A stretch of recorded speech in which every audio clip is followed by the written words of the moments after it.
Hello ladies and gentlemen, my name is Vlad, I will be your pilot today. Welcome to the Fantastic Freeware Series, where we are going to explore excellent free models available for X-Plane. Well, today, as we go through our flights, I'll try to demonstrate this aircraft as much as I can. And, well, I hope this episode may as well serve as a light tutorial for those who want to learn to fly this plane. The information I provide will come partly from the excellent description that the creators of this model did. The link is in the description if you want to take a read. Some other comes from a pilot's operating manual and other from my personal feeling that I gathered while flying this aircraft in the sim. I think today we're going to have a very interesting mission. We're now located in Auckland, New Zealand. It's real time actually, early morning, 6 a.m. I have... I have not adjusted the time. So real time, real weather, that's pretty cool. And our today's mission comprises 3 flights. I want to show you guys the versatility of this plane for your simming and the amount of fun you can have with it. So I'll tell you a little bit about about what we're going to be doing today. We are starting, as I said already, in Auckland. And our first stop is the most northern airport in New Zealand called Kaitaia. Pardon me if I will pronounce some of the names incorrectly.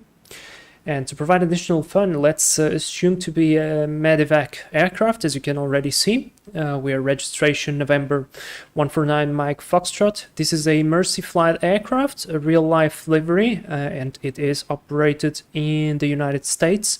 But I couldn't find any livery for the C90 that would fit, so I decided to take this one. I like it pretty much. It looks good.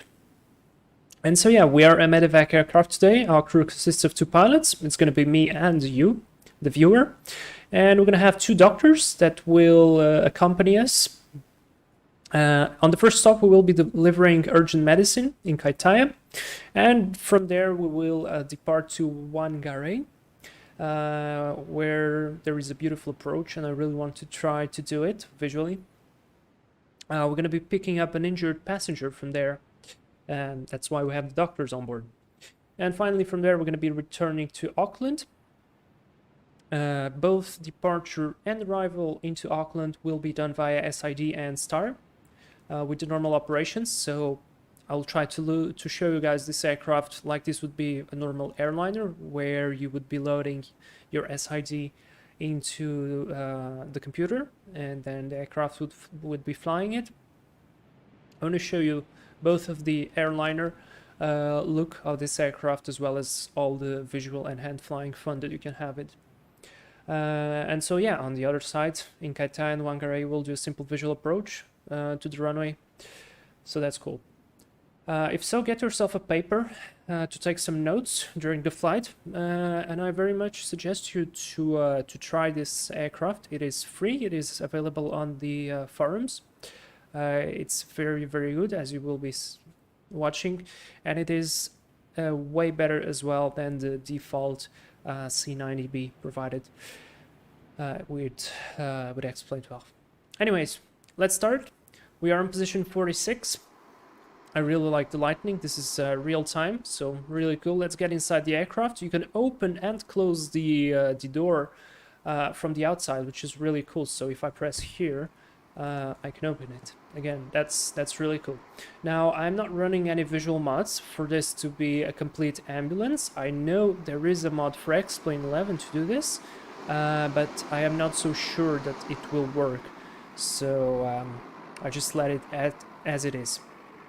First thing you probably noticed, not very usual on the older models of King Air that you might be used to, is the G1000s that we have here. If you like to fly the Cirrus SR22 for X-Plane 12 or 11 or any other Cirrus, you might be already used to this panel. This I don't know how I would call this panel. It's like the computer panel, so that's pretty cool. I usually disable the yoke to start with, and I've requested ground services from Explain, so that we can have ground power, because if you only start the battery and you don't request ground services, you will not have external power. So I'm gonna start already with the battery. Light up the battery. Here on the overhead, we're gonna check the battery voltage. First of all, yeah, we are receiving now external power, as you can see here. And to check the battery voltage, you have to press and hold it. It is around 24. That looks good. Now I'm going to connect external power, navigation lights, turn on the tail and float lights. We're not going to be doing any pre-flight around the aircraft. There is not much stimulated around it. I might do that later on the Payware King Air, but for this one, we do not require to do that. I mean, you could do it if you really would want to. For the next step, I'm going to start programming everything here. So I'll go to flight plan. We have Auckland already set in. I'm going to go to procedure, select departure. So wind is pretty light, and it's going for runway 05. I am expecting to have a departure to runway 05 right, and it will be called the Cadman to Quebec departure. So let's see if this one will be here, because I'm kind of worried it may not be here.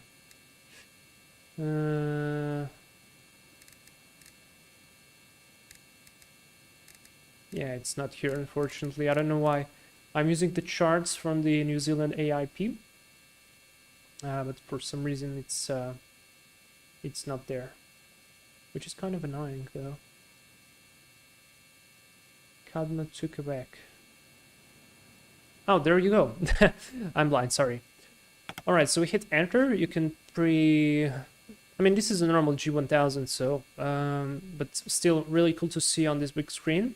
We will not have any transition. I'm just going to pre-select any. For this case, it's Dugan, but Dugan goes all the way to the very end of the New Zealand FIR.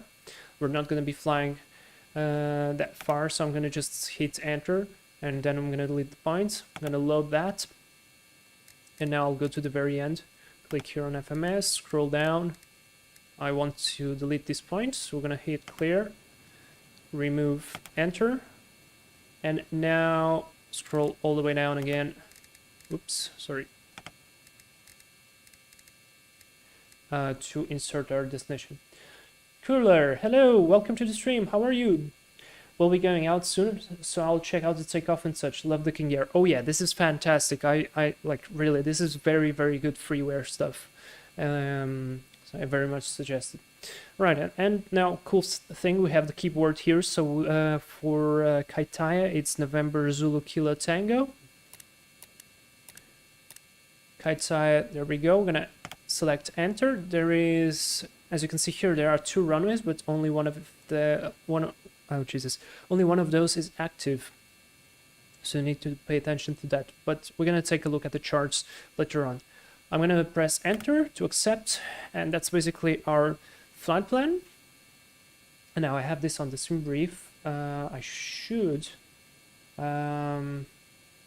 pre-file this on VATSIM because we are offline now, but I forgot to connect. I want to connect. This is November 149 Mike Foxtrot. Code is Bravo Echo 9 Lima Beach 90 C90 King Air. I'm going to connect that. And our cruise altitude is 13,000. I'm going to select that here. So in case you might be wondering, how can we do increments of altitude by hundreds of feet? As you can see here, the arrow is a big one on the top of the knob. If you go a little bit lower, it becomes the smaller arrow, and then you can control and fine-tune your altitude selection. This is set. I'm going to press already nav, which actually doesn't work because we don't have the avionics master power set, and that's okay. And what is the QNH here?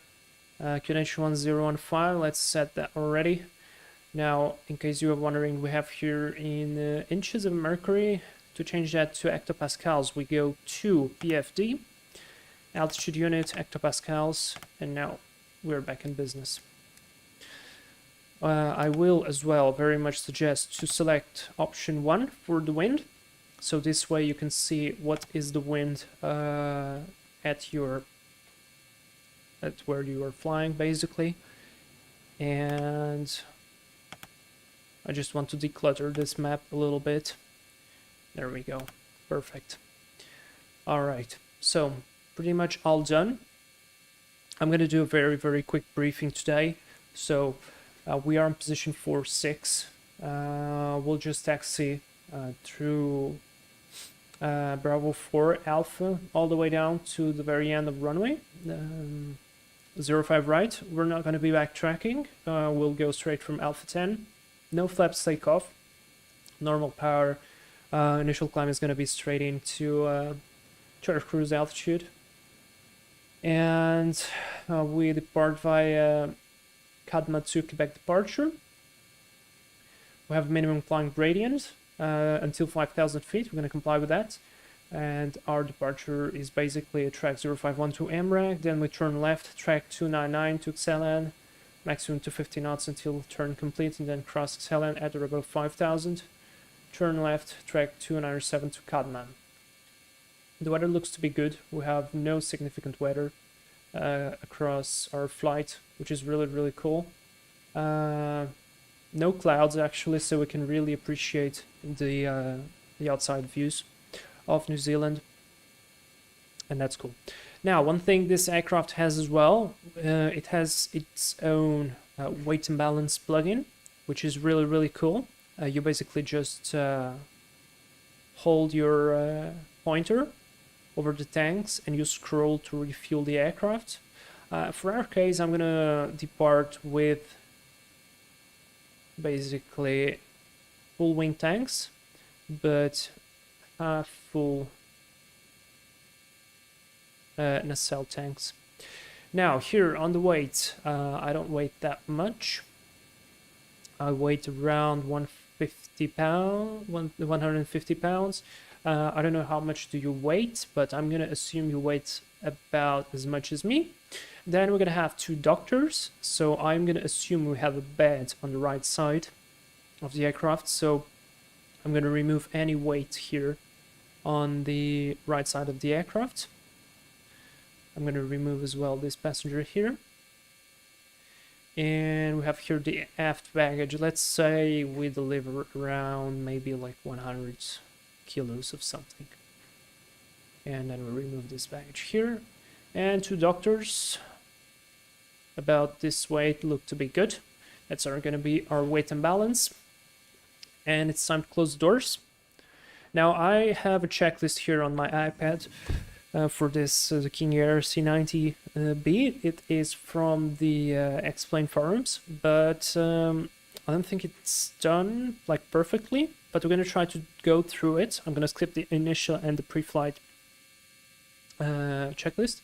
First of all, I'm going to do a couple of items here. I'm going to switch the transfer pump override to auto, boost pumps to on, crossfeed to auto as well. I'm going to turn the beacon light on. The props are going to move forward. And I'm going to leave the rest as is. We might do a pushback from here, but I really don't think we need that. So before start checklist, the exterior is completed, throttle is on idle, prop levers are on full, condition levers are cut off, battery on, fuel quantity is checked. We have here the total fuel quantity for each side, and the warning panel is checked. One thing you might wonder is, why do I have the engine anti-ice switched on? And that's because the logic of the engine anti-ice for these engines is actually different. And so you almost continuously run with the engine anti-ice turned on, unless you require absolute all power for a certain takeoff, which I mean, unless you're on a very short runway, probably is not going to happen. So I just leave that on, and this model is quite well simulated in case you will be landing on some gravel runways or so. The anti-ice prevents as well debris injection into the engine, so this is a protection for your engine as well. So that's good. RB4 start checklist is complete. Now we're gonna go ahead and start with the start actually. So I'm gonna start first number 2, and then I'm gonna disconnect the external power, go with the generator, and do basically some sort of a cross start. So to do that, we engage the ignition on the right one, hit the starter, and we're going to be looking at the turbine, waiting for 30%. Condition goes to low idle to introduce fuel, and now we watch ITT peak and turbine.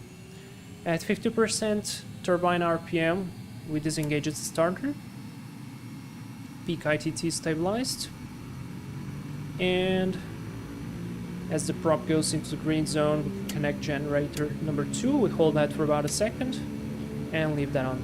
That's great, we have engine number 2 started. I'm going to disengage here the ignition for now. Now we can as well disengage the external power, and to provide let me do something here. I have to stop the ground services. Now to provide enough power to start the second engine, we're going to push the starter engine to high idle, and now we're going to start the engine number 1, same things, ignition to on and start. There's the turbine, 30% low idle, waiting for that ITT. There's the turbine, 50% starter cut off. And that's a good start. Switch off the ignition and connect the generator 1. Now we can level both condition levers to low idle. I have a key on my keyboard, that's why I'm moving them like this. And we can do the rest of the flow. Switch on the master avionics. This aircraft here does not have an inverter switch because of its G1000. I'm gonna leave the lights for now as this is. Come here to the bleed. Switch on the bleeds. I might have forgotten to set here the correct altitude, that's why we heard that weird sound. And basically our takeoff plus 500. Turn rudder boost and elevator trim. That's our start done. Now I can go to before taxi checklist, and I need to make sure that VATSIM is running, which it is, but I did not file the flight plan. Now I did.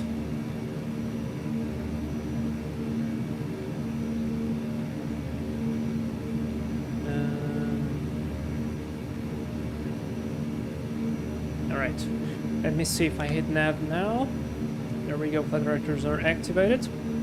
Let's hit the taxi lights. Go here to the transponder, make sure it is 2000, which it isn't, so we go to code, select 2000.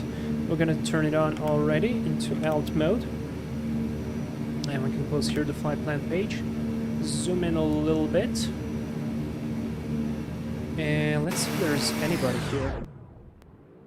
Yeah, there is somebody there at the gate. So, very quick plan. We go by here, then by here, and then all the way to that part there. So to not hit the wall there, I'm gonna do a right turn out of this position.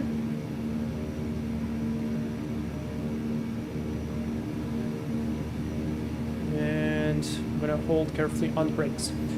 Leo, FlyNav, hello, welcome to the stream. Hi bro, nice video, thank you very much. Just an advice for you. It's not required to set on ignition switch. The start procedure requires only the starter switch. Oh really? Okay, thank you. I didn't know about that. Thanks. I saw like a lot of people doing that, so I just did that as well. Alright, we're clear left, clear on the right. Riding the brakes. Now this aircraft in real life, you would turn it into beta range or some sort of reverse for the taxi, so it would not speed up as much. I'm gonna try to do that. It's kind of weird. Clear left. There's Bravo 4, just as we briefed. And clear left and clear right again.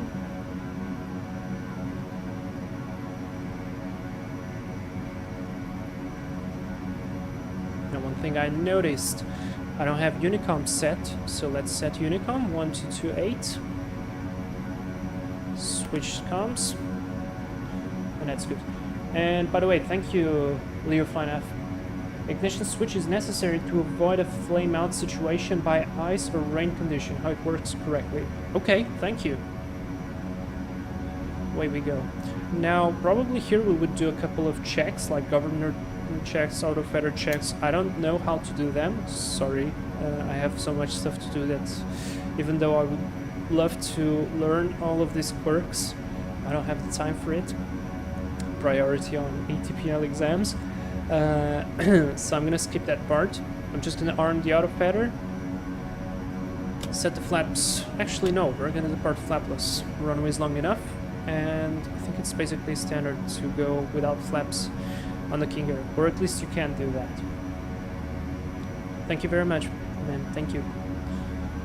I'm not afraid to be wrong, and it's really cool to see people sharing knowledge, to see all of that. Now, if I recall correctly, there should be a no smoke and fasten seatbelt sign. Yes, there is. Whoops. We're gonna switch that on. Temperature controls switch to auto. And we go to the very end.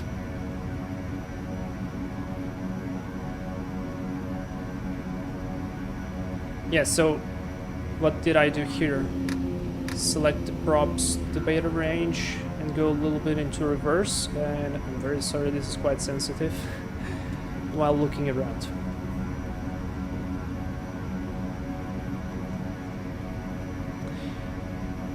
Our next checklist is the takeoff checklist, which kind of makes no sense because it should be done during the actual takeoff. So I'm just gonna assume we need to hit the lights on. Props are forward. Condition lever should go to high idle.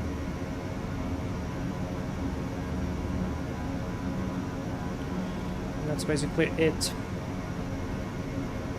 Now, a very cool thing about here is about the lights, is the recognition lights.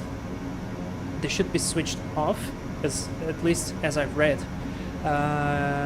They should be switched on, sorry, right before takeoff, because they run so hot, you need the airflow to cool them down. So if you run them continuously on the ground, they might melt, which I found really interesting. And you might ask, well, why do you need them? Because you have the landing and the taxi lights? Well, because when you will raise the gear, the landing lights and the taxi lights are with the gear, so you'll basically lose both landing and taxi lights once you gear up, and that's why you have the recognition lights.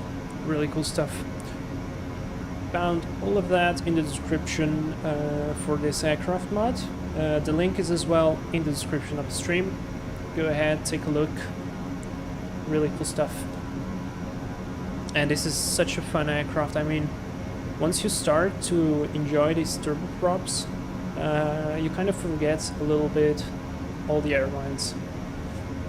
Like the A320s, they just become too boring. And I want to declutter a little bit. There you go. Alright, here we are at the very end. I'm gonna just turn here. Alpha 10 as we want it. Let's have a stop. Macawheat 0. Sorry if I did read your name incorrectly. Hey sir, how do you zoom out of the airport? I don't find this on X camera. How do you zoom out of the airport? Well, I don't use X camera, that's one. And second, there are a few pre-made views from X-Plane. So if you hit Shift 1, here is one. Shift 2, this is the flyby camera.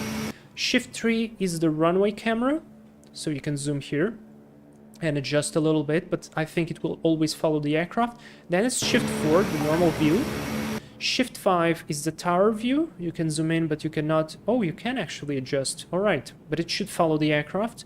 Shift 6 is the camera that you can move with your arrows, and then adjust the view again. And Shift 7 is... I don't know what it is. But yeah. Leo FlyNav 28, have a good flight. Thank you very much. Now we are before takeoff. We have nobody on approach. We can take a visual look outside. Always do that. I will take a look here on the map. Oops, sorry. No wind. Only one person there. That is set. So I'm gonna turn on the Hot 5. Condition lever goes to high idle. Leave the brake. Let's roll. Landing lights on. Recognition on. Strobe on. Now we're gonna turn ignition for the takeoff. Whoa, and it really speeds up with the high idle. A little bit of reverse there to help us out.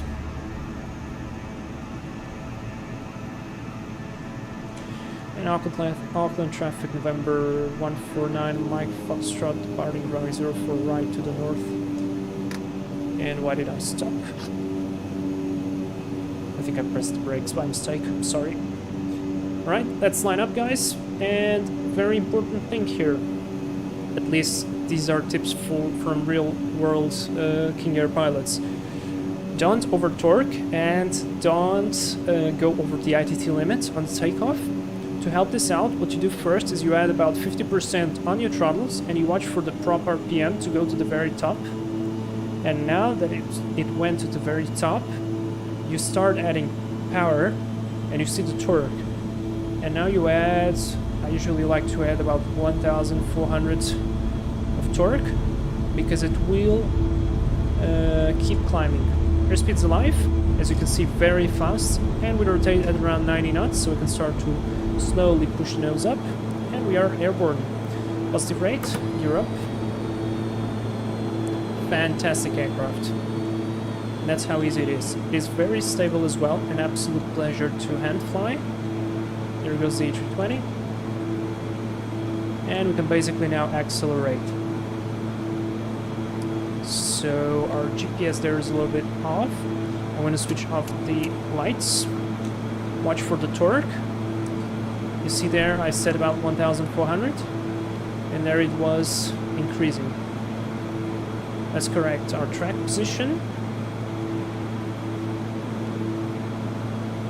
Auckland traffic, November 149, Mike Foxtrot airborne, passing 1,200 feet. And I'm going to use a feature of the climb. Now I'm getting quite blown away with this wind. Well, not headwind. I'm just going to hit flight level change and autopilot. So flight level change, it memorizes your speed and it will keep that speed with the climb. So we're going to maintain, for this case, 151 knots in the climb.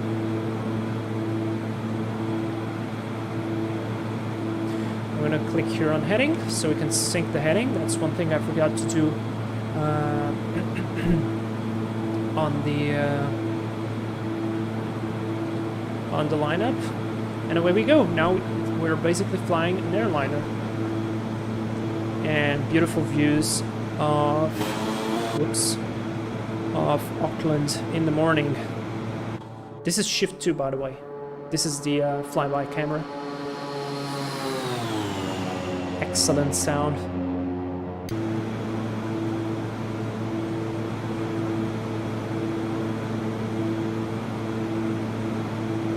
Very, very good. Now, as we start to climb, our torque starts to go down a little bit, and we can compensate that by just adding a little bit more power. But I'm going to do that slightly later. As you can see, this is just a beast of an aircraft, and it's looking really, really good outside.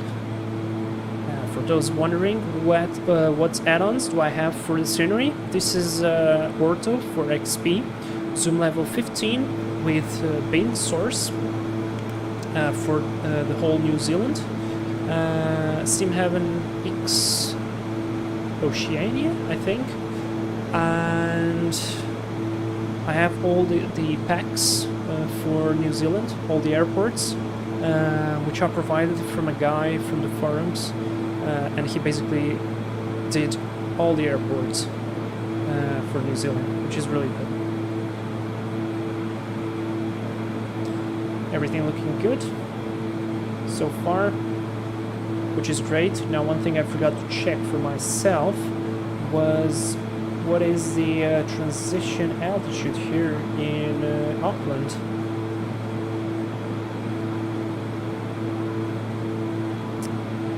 I'm trying to see.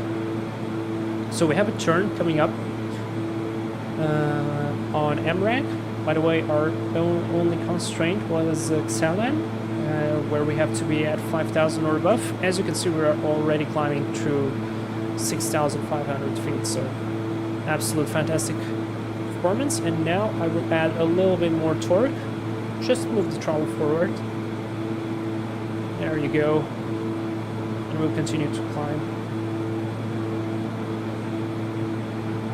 Now it's pretty bright outside. I'm going to switch off the tail floodlights.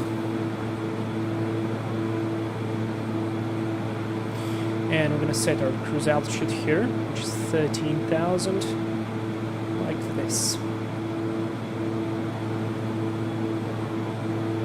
Excellent. Very, very good. And I'm still trying to find the position altitude here. Now this is the problem once you use charts from all different AIPs. As you can see, the aircraft is turning automatically, just like an A320.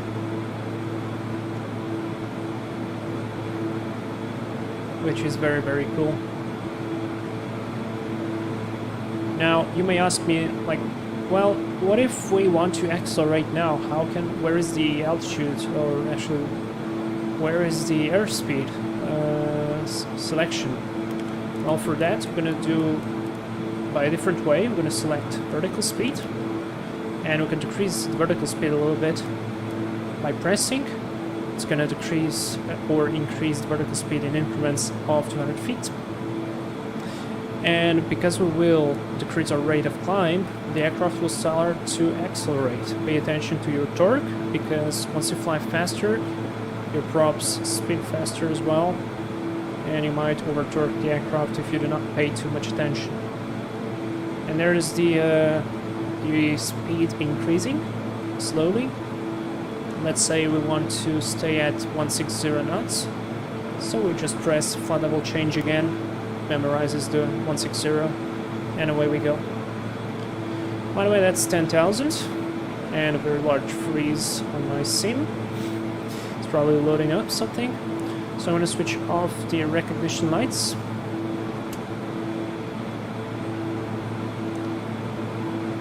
Stop loading whatever you need to load. And we can disengage the auto feather as well. We're high enough to not worry about an engine failure. And we're just gonna keep climbing until our cruise level.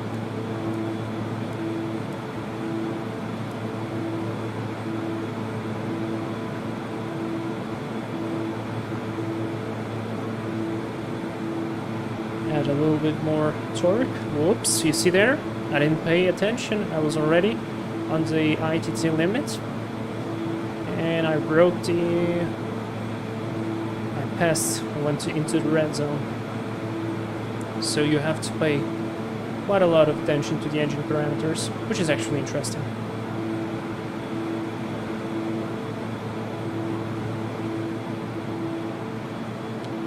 Great looking outside. Careful headphone users. Look at that.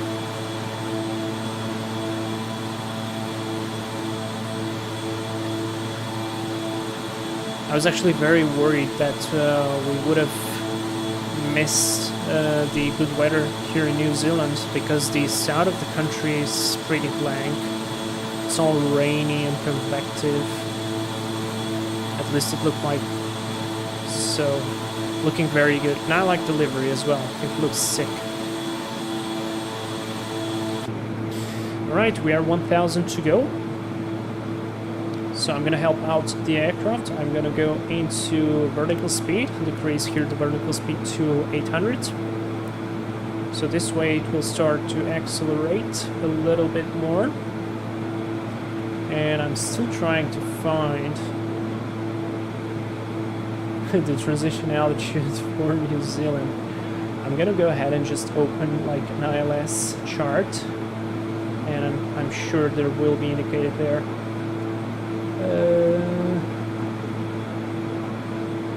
Nope.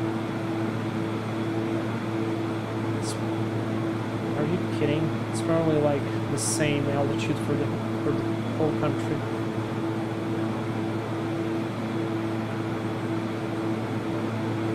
Alright. Well, not here. Never mind. There we go. Flight level 130. Now what I'm gonna do, I'm gonna just decrease a little bit the torque. And I'm gonna drop the props. I like to drop them to around this mark here, which is 1,500 RPM, which I don't know if it's the correct value or not, but it's a good way of noticing it, and you get pretty good fuel economy out of it. So just hit one more, and that's about good. Now we are still accelerating. Ground speed 218 knots, which is quite fast, you have to admit. Excellent, and look at that, fuel flow. 210 pounds of fuel per engine. It's a total of 420, and that's in kilos, 190 kilos per hour. So yeah, I know we're pretty light, but still, this is very, very good. And that's, yeah, that's our departure done with the climb out. Just hit a little bit the prop RPM up. Actually, it wasn't making any big difference. Take a look outside again. Oops, hit the wrong key. Wow, I like the livery, and the scenery looks good too. Nice morning here in northern New Zealand. Like really cool. Screenshots, maybe. Oh, looks like some downtown there. Might even change the thumbnail later. I don't know. I say this all the streams, and I try to capture good screenshots during the stream, and then I never change the thumbnail. You don't believe how much time I spent yesterday taking the screenshots for the thumbnail. I really tried to nail that.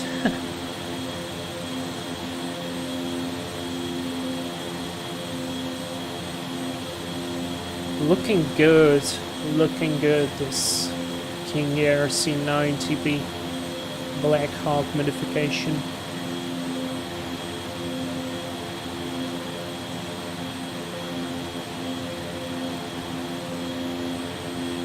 So I'm going to continue with this series as well. By the way, what is this? Oh, no, I don't want that. We're going to continue with this series of Fantastic Freeware, and while doing so, we're going to explore New Zealand as well, because it's such a beautiful country, and there is so many small airports and little places to visit. It's really, really cool. Like, for instance, if I recall correctly, you can fly to that island there, and you have two very cool airports to visit. So if I zoom in a little bit, can I watch that? No. Maybe that's because I decluttered too much? No. But I'm pretty sure that's the island. You have two very, very cool airports there. There we go, in the cruise, 224 knots of ground speed. A little bit of headwind, not a big deal. Looking excellent.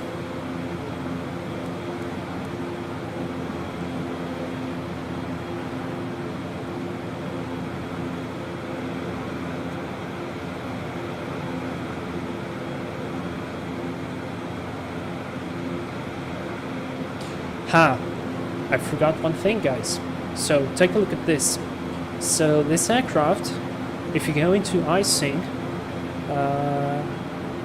you can actually see the ice buildup on the wipers, as well as on the nose of the aircraft and on the wings. So you can literally see on the propellers as well, on the nacelle, not the nacelle. What is this part of the engine called? I forgot the name, but you're gonna see the ice build up and on the leading edge on the wings here. So it is actually useful to have the ice light turn on to check the icing build up during night flights. And one very, very cool thing which even the King Air 350 from Airfoil Labs doesn't have, but this one has, is the ice boots. So if you say are flying through some clouds and there is some precipitation. Auckland traffic, New Zealand 106 established, LS 05 right, 11 miles. And you start to see the ice build up here on the leading edge, you start to worry, your speed starts to decrease. You want to drop all that ice out. On the King Air, you do not have like a surface that warms up. You have a specific pneumatic boots that will inflate and break the ice off the leading edge. And to do that, you press here once, and you're gonna see, as you can see there, inflating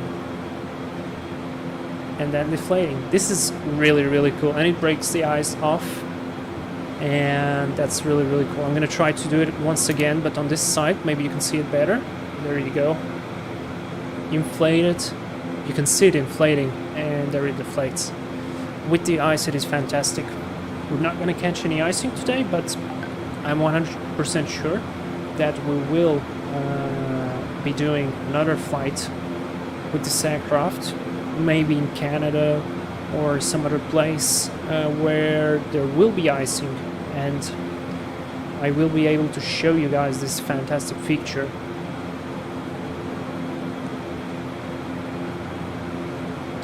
"25 minutes until the turn." This is another very useful feature there. You can always see how much time you are away. And I'm going to start the turn in 201 now.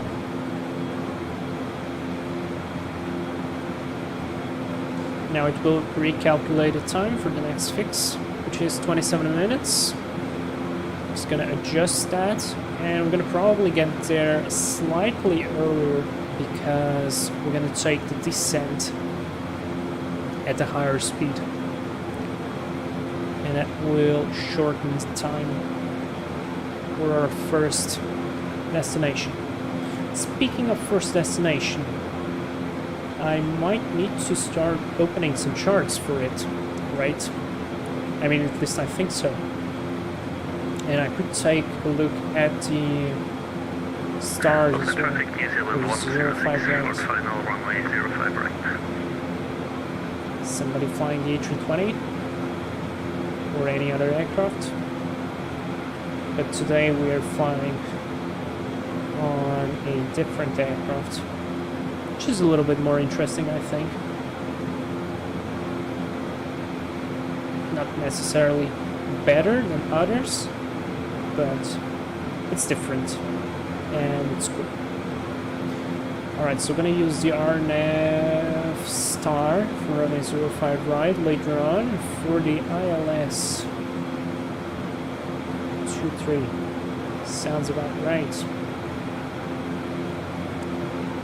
So now we've finished the airliner operations, and we're gonna just do the normal MedEvac operations. And to start this approach, this is gonna be more of a I'm gonna call it chaotic approach, but it's really not. It's gonna be just a visual approach. But we have only 2 dockers on board here. No injured passengers. So for that, we can do a slightly shallower. No, not shallower. Slightly. Oh, I'm missing the word. I'm trying to say like a slightly harsher descent. I don't know, maybe. And there is no METAR station at our destination, so we're gonna have to use X-Planes weather, which we can check already. QNH 1014, wind 045 at 9, so we're going for a straight in as it looks. Let's change already to QNH. I'm gonna assume it is 18,000 here. I'm pretty sure it's not, but I can't find the transition altitude here.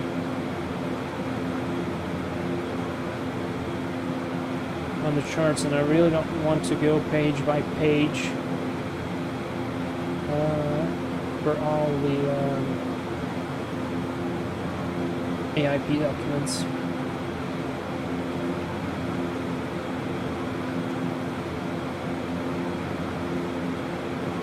I'm gonna search on Google. New Zealand transition altitude. New Zealand 106. Has a system of a QNH. Oh, this is Aviation Government New Zealand. Has a system of area QNH zones for flights cruising at or below the transition altitude 13,000 feet. Alright, so we might actually select standard arrow, so we'll just go 1013. Cooler, I must go now. Enjoy the flight on the beautiful aircraft. Thank you very much. I will enjoy it a lot. Well, we're gonna see you later on, I guess. Good luck there. Bye-bye. Take a look outside. Wow. And the sound is so good as well.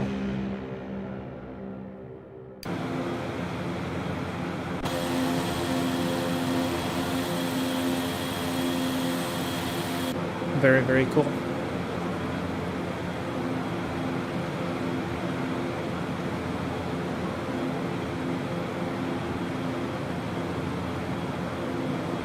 And now I want to find the charts for our first airport, which is Kaitaia, November Zulu Kilo Tango. Should be fairly easy, right? Yeah, found it. Right, so we have a couple of RNP approaches and departures and an MDV to use. We're gonna go completely visual.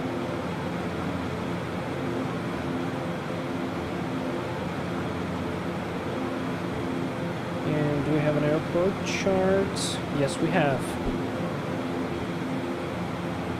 Actually, no, it looks like runway 36 is actually used as well. It is depicted here on the chart, so I might have mistaken something. Okay.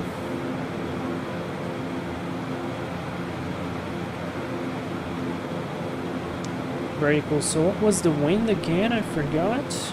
Was it 045 at 9? So our best runway is actually runway 36. Runway 30 gives us a little bit of tailwind, so we can go with runway 36, why not?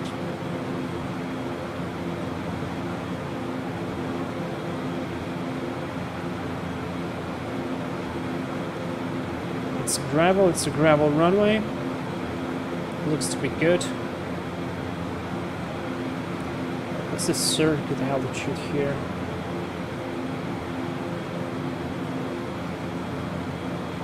I'm trying to find that information.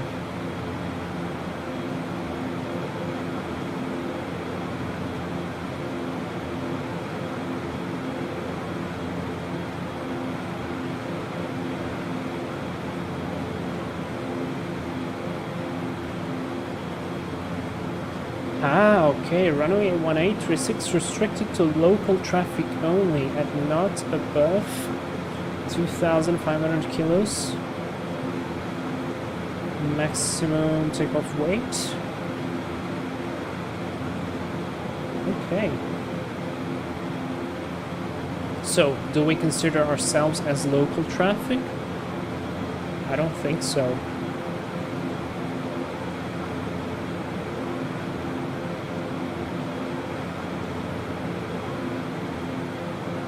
But at the same time, I would totally take that runway as 1,270 meters. It is gravel. We are in the King Air. Let's do it.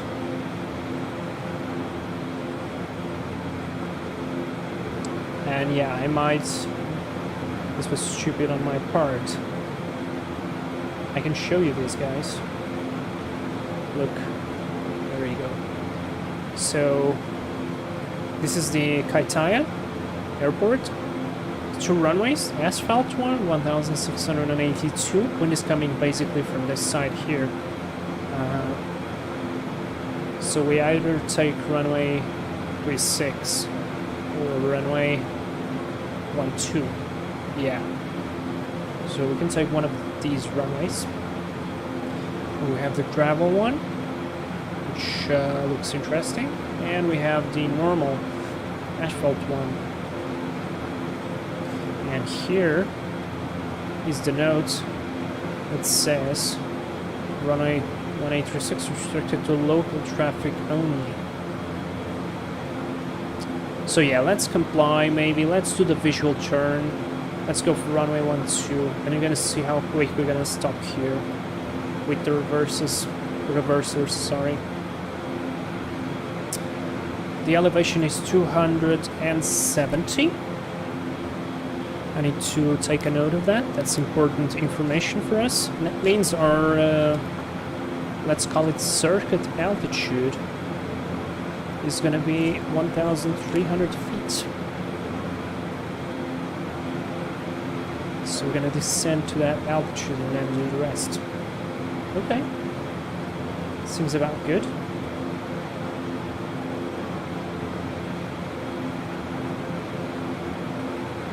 And we're gonna consider a minimum of what? So let's consider we are VFR basically now. We're gonna do a VFR approach, visual approach, not many clouds. I'm gonna call it 500 stabilized above ground, so 270 is gonna be 800 AGL. We're gonna be doing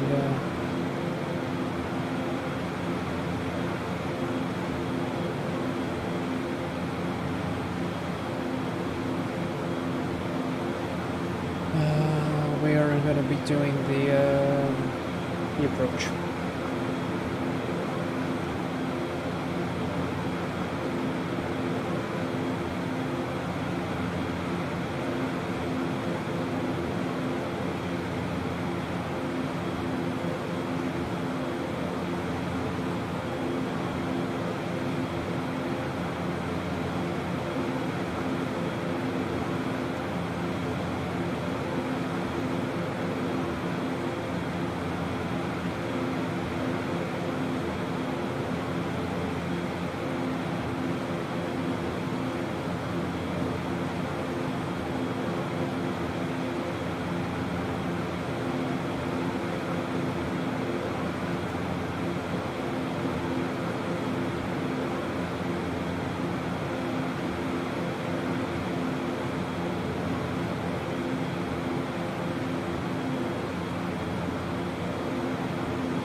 I don't know if this is like fog or just low cloud. Looks like just low cloud.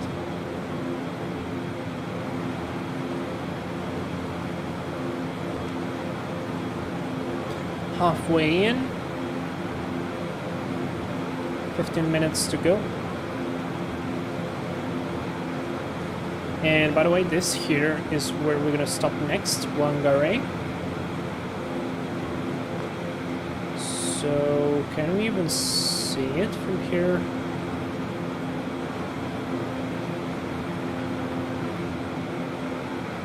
Yeah, it should be there. See it from the back seat there. Yep, there is... There should be the airport. Somewhere here. I'm pretty sure it's a beautiful approach. Or never mind, maybe it's here. Yeah, there's the runway. I think this is the runway. So this is the next stop we're going to be doing. That's a beautiful place to land. I can't even imagine how is that in real life. It should be so good.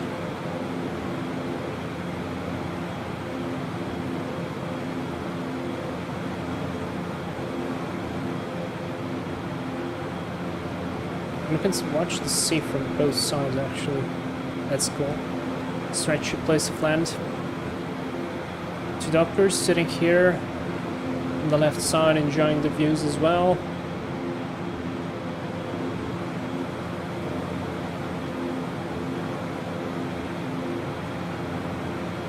So when we will get to 12 minutes, I'm going to start the descent to 1,300 feet. Yeah, that's correct. On QNH 1014 until visually established with the airfield. And we're going to do a right-hand circuit to runway 12. Full flaps for landing, normal reverse, quick stop there. I could call it pit stop. I'm gonna deliver the medicine, and then we're gonna depart for a quick direct flight to Whangarei. A more interesting approach there.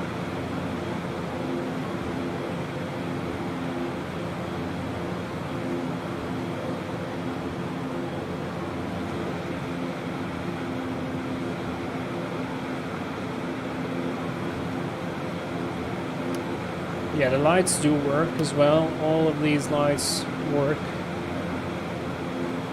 And this is the emergency instrument lights, so in case we don't have any power, you can turn them on. I actually do that in the night to start the aircraft because on battery I think you don't have all lights, or at least on the beginning it's very hard to see.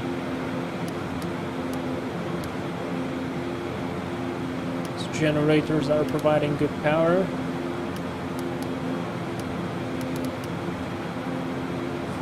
That's good. Everything's steady. There's 12 minutes. Let's go and select 1,300. Hit vertical speed, hit down minus 1,000. And I'm going to pre-select as we pass flight level 130. We're going to set QNH 1014. Check the weather again. For 9, yeah, looks good. Runway 12, it is. And down we go. Now we're gonna accelerate even a little bit. We need to watch for the torque because as you can see we're accelerating, the props are spinning faster. And so actually it's not the prop spinning faster, it's just the torque rising up, and we need to pay attention.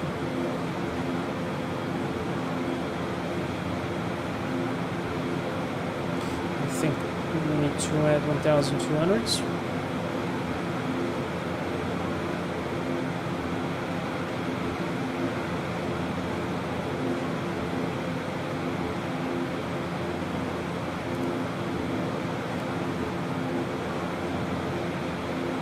And now we can set our landing altitude plus 500, which is, I'm gonna call it 800.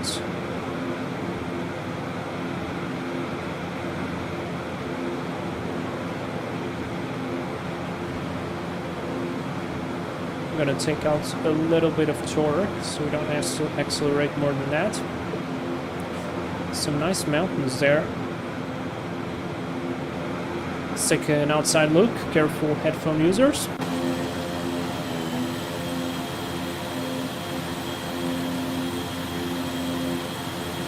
is looking good.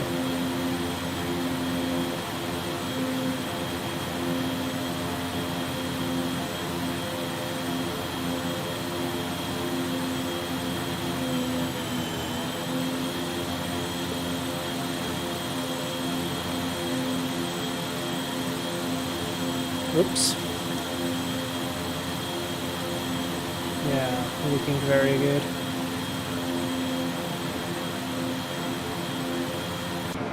Let's get back inside. We need to monitor.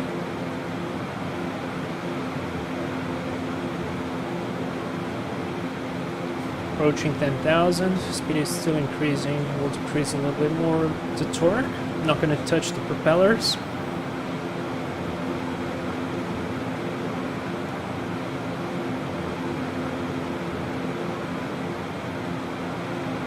Just increase them a little bit so they are above 1,500.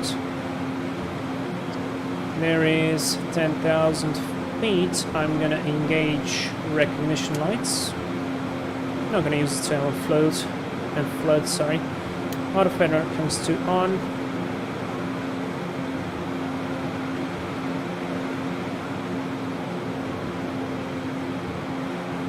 Nice descent. Increase a little bit more the torque. 7 minutes to go. Looks good to me.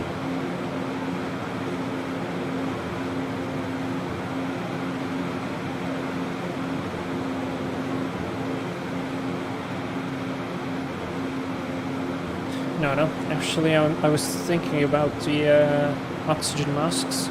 I think the oxygen masks should be stored somewhere here, at least on the King Air 350 they are.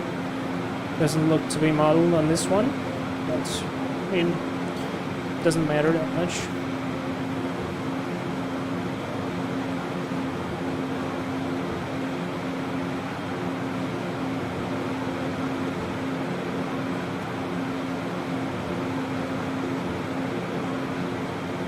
Now this Kaitaia aerodrome is the most northern aerodrome of New Zealand.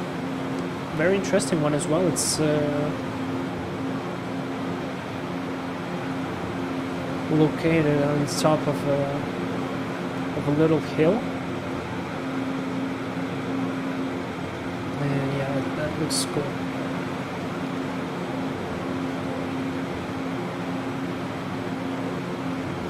Have a little bit of terrain there. Need to take into consideration that. We're gonna see what is the grid minimum off-road altitude. 3,000, 3,100. Yeah, looks good to me. Should be no factor.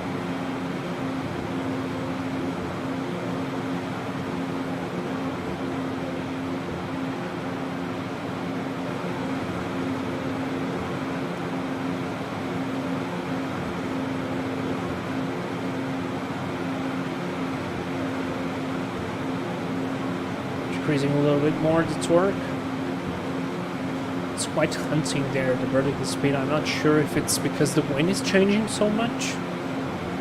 Because now we're basically having tailwind. We had headwind, now we have tailwind. We're flying 246 knots, that's a lot. That's not a Cessna aircraft. I mean, depending on the Cessna, of course. If you consider it a Cessna jet, then, well, yeah. Talking about big fans there.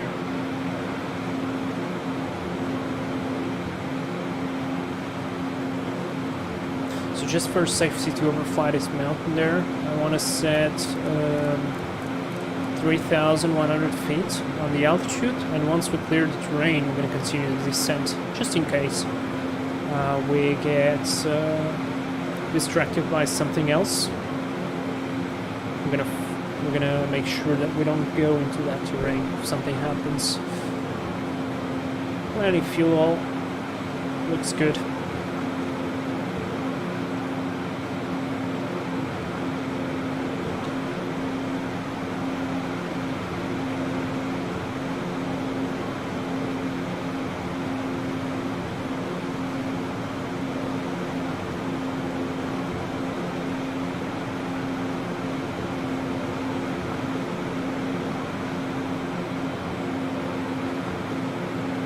20 miles to go, even a little bit less, 17.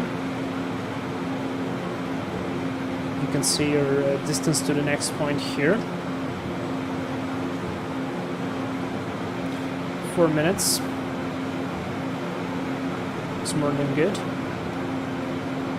And you can see the very end of New Zealand there. It basically continues just a little bit more and it finally comes to an end. And then it's just water, which is really cool. Alright, let's decrease there the vertical speed a little bit. Way close to this huge terrain. I mean, it's not that huge, but it is significant.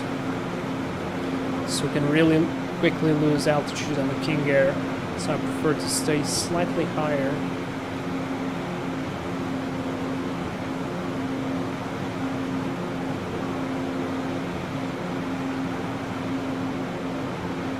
And great Portos, by the way, like Bing. Very, very good for New Zealand.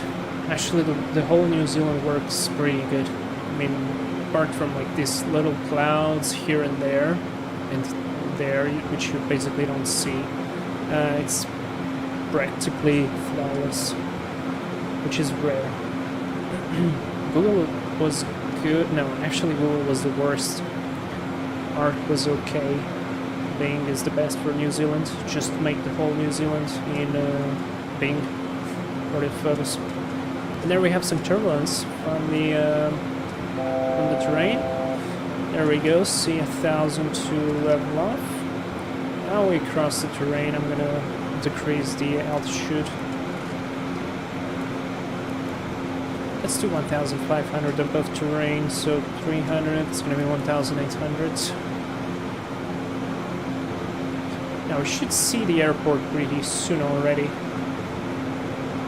And there it is, actually.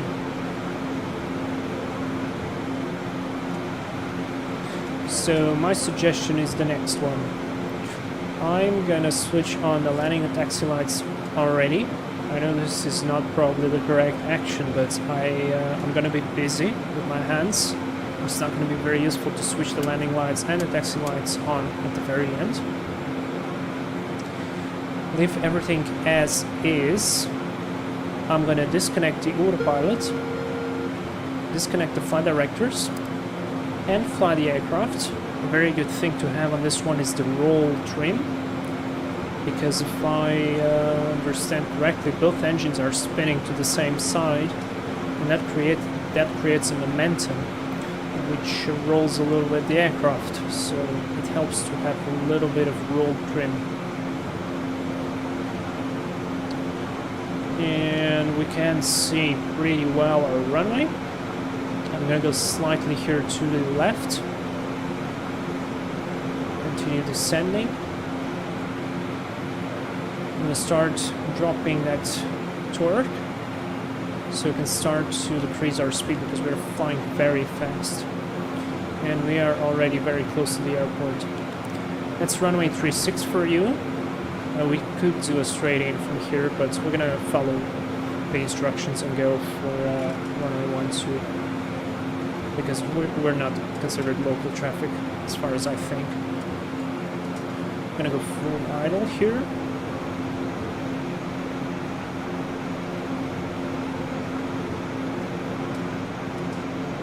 You can see the airport pretty well. Approaching 1,800.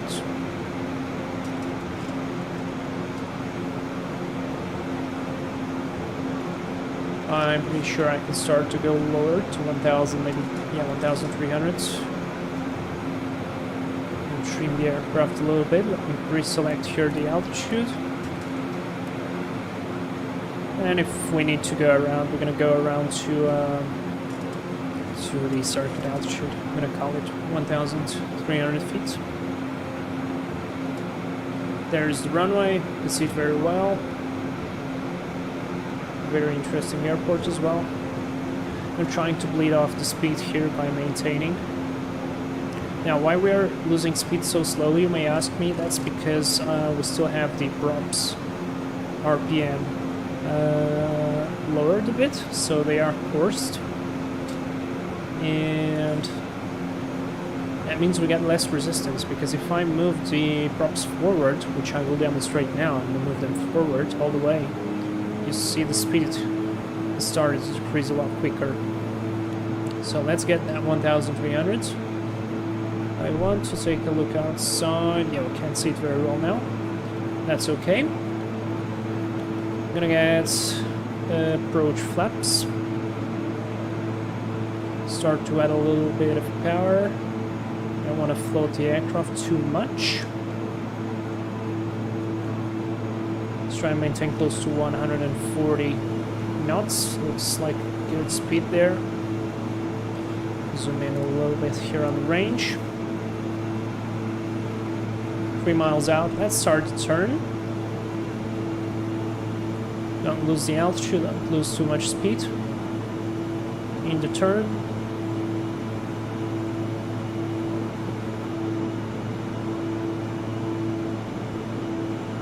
Nice and easy, maintaining the 1300. I mean, this aircraft is such a joy to hand fly. It's probably one of the best models to hand fly.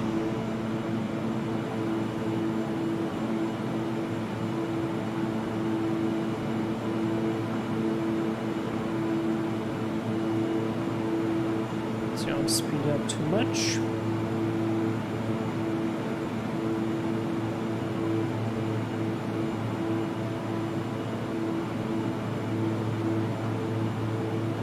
I'm gonna have a fair bit of crosswind there. Trying to see the runway now.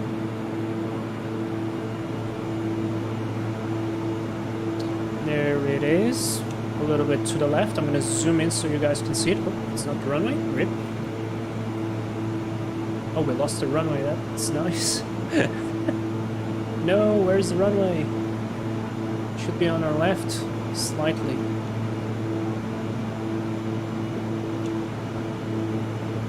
Try to recover it. Oh, there's the runway. Wow. Okay. That was such a short turn.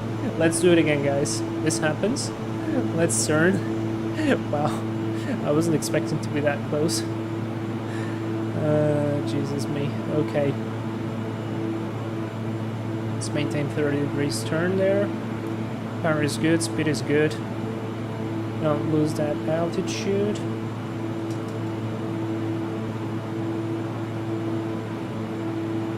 That was bad on my part. I mean, yeah, that's the limitation of the sim as well. I can't look outside of the window very well. So I have to kind of trust my gut and to trust the instruments. So remember, we want to be stable at 800. Fly a little bit this way. Try to look where's the runway. This is me cheating the outside view. There it is. Alright, whoops. Let's get back on the altitude.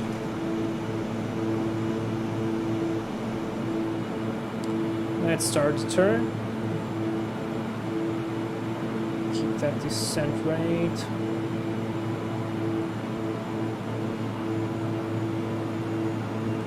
So we are basically 3 miles out. Let's start a slow descent. Gear down.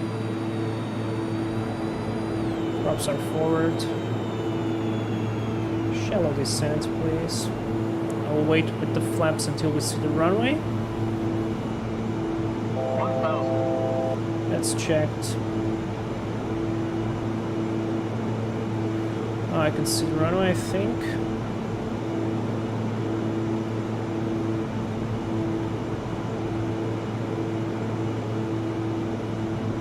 Yeah, this sun doesn't help. That's the runway there.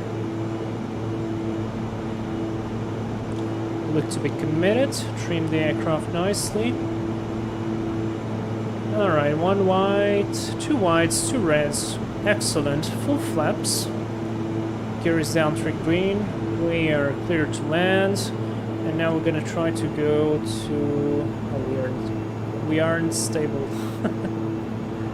We aren't stable, so this would be a go around again. We're gonna go with 110 knots. Stabilize the bar there. Crosswind from the left.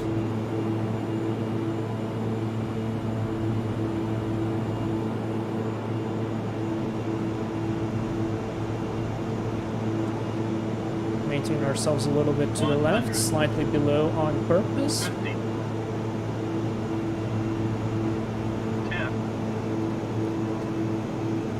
Level up the aircraft.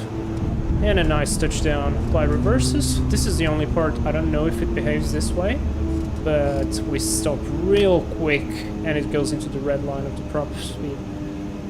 But hey, welcome to why did we stop though? Welcome to Kaitaia, I think. So we're gonna turn around here because there's a runway. We're gonna have to go to the buildings there. So I'm gonna turn off the ignition, turn off this, turn off recognition. Lights, turn off Hot 5. And we can turn off the bleeds as well. There's me overspeeding the propeller.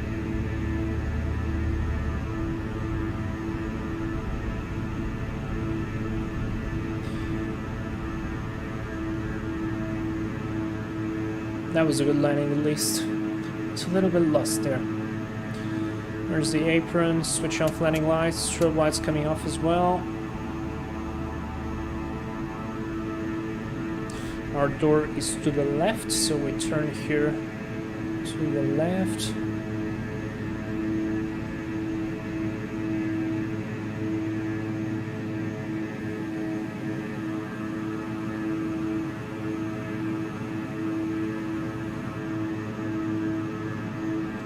And let's stop. Set the brakes. Low idle on the props. Taxi light off. And we can turn off everything we don't need. Real quick. Bleeds are off. This is good. This is good. This is good. This is good. This is good. And switching off the transponder to standby. Avionics master power off, and you just cut the fuel.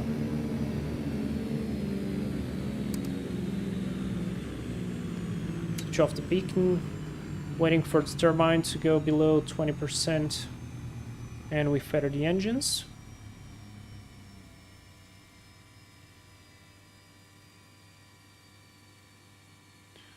Gens off. And we're gonna leave the rest, just switch off all the pumps here so we don't spend our precious battery. Switch off here the engine anti-ice. Let's go open the door. And we're gonna assume that our dear doctors on board are gonna be delivering the medicine, so we're gonna take all this medicine away. While they do that, we are gonna go and load our next plan. Let's go flight plan. One thing I like to do is go to the menu, we'll delete the flight plan so it will reset everything. Go hit enter. It resets, and now we can basically select our next destination, which is November Zulu Whiskey Romeo, Whangarei. Hit enter, enter again, and that's set. Now the medicine is delivered. So we're gonna close the door. Now I wanna see on Valenta how was the mess that I did. This is what happens when you don't know the terrain. Oh, it doesn't look that bad on Valenta. And it didn't register landing, so that's cool. November 149 Mike Foxtrot.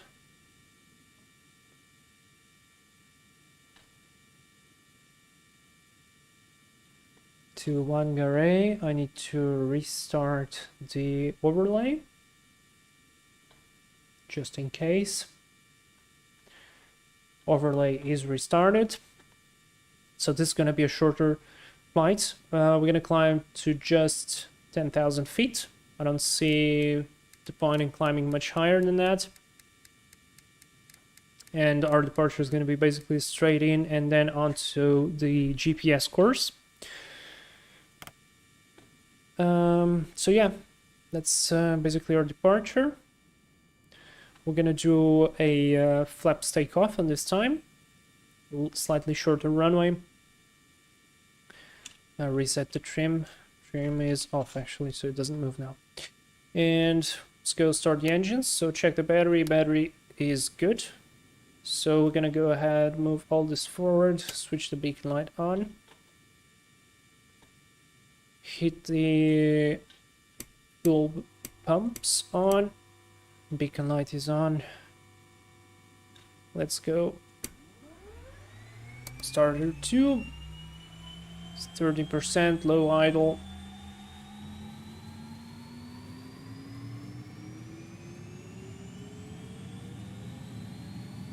%, starter cut off.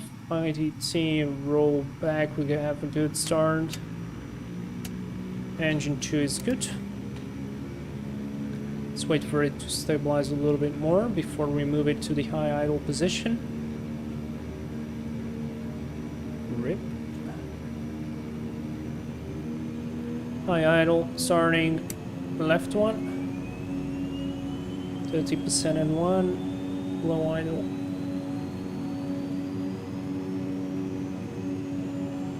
There is the IDT coming up. 50% starter cut off. And ITT rollback. Drop into the green zone. Gen 1 on. Drops to low idle. Master power on.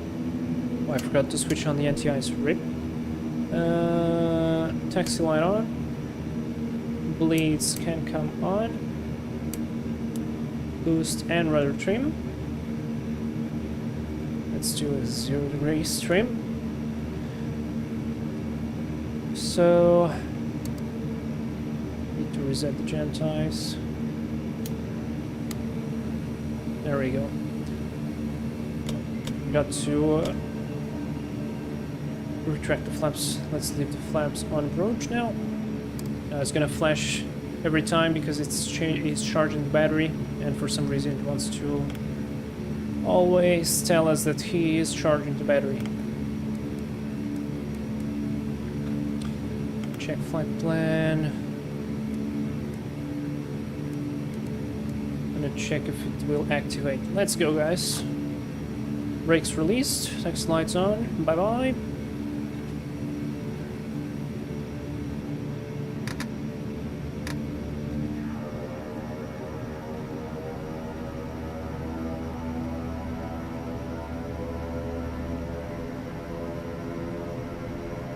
Stop here, take a look if there is anybody coming. Nope, nobody coming. Strobe lights on. Stand by on the transponder.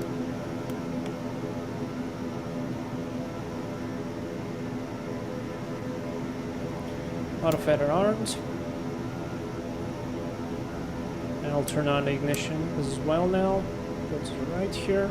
It's gonna depart from the same runway we landed on.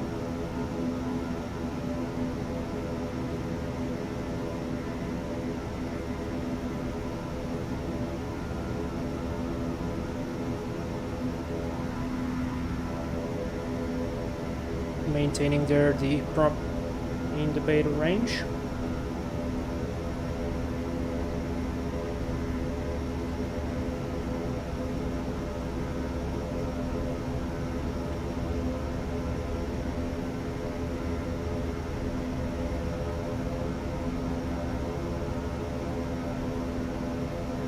It's your turn around here.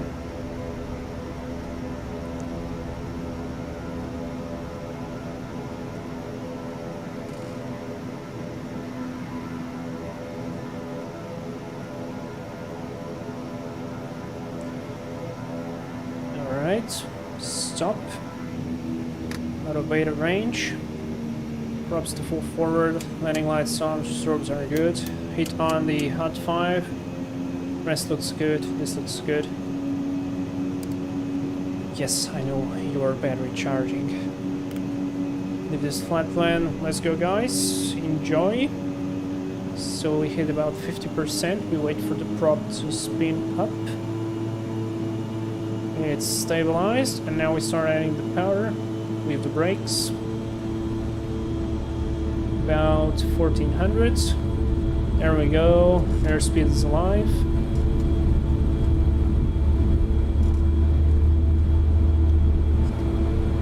Knots, slowly rotating. Positive climb. You're up.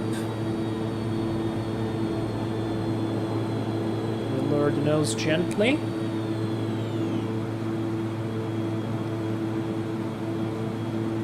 Start the left turn there.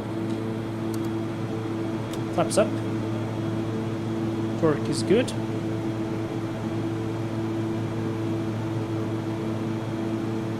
This is so annoying for the battery to charge. Come on.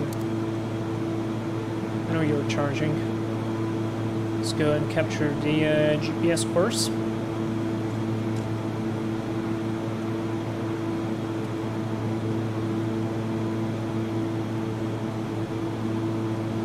And 25 and climb out. Switch off the lights there.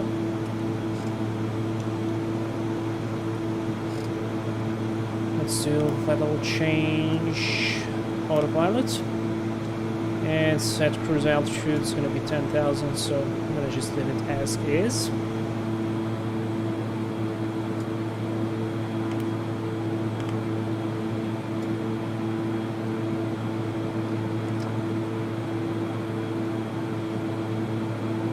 Can we do vertical speed? I want to accelerate slightly.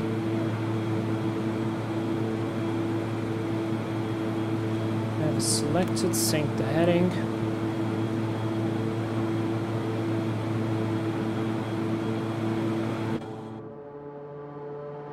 Yeah, what a messy approach it was, and I should have gone around.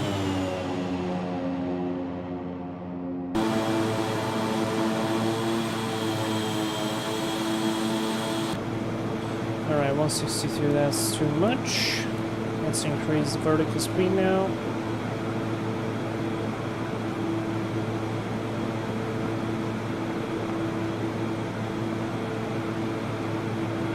Add a little bit more torque. Taking the attention to look at the ITT as well. Oh well, you want to climb.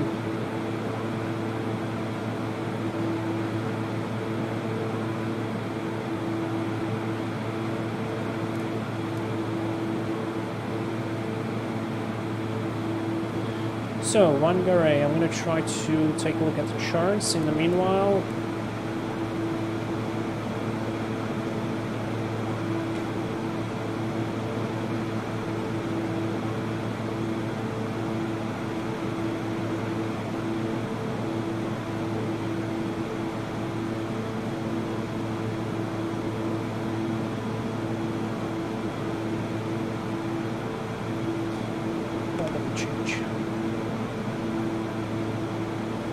Leave the torque as is.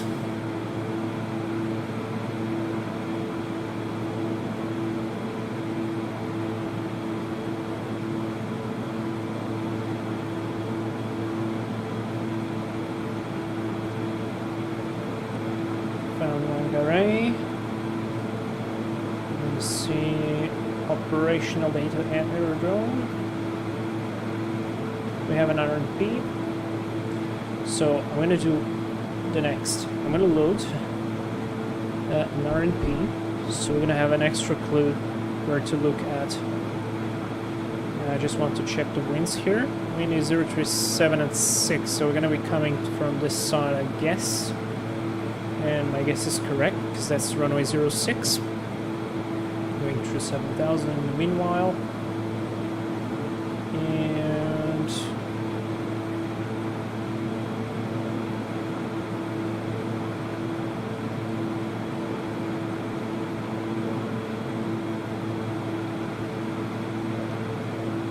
let's go here to flight plan, hit procedures.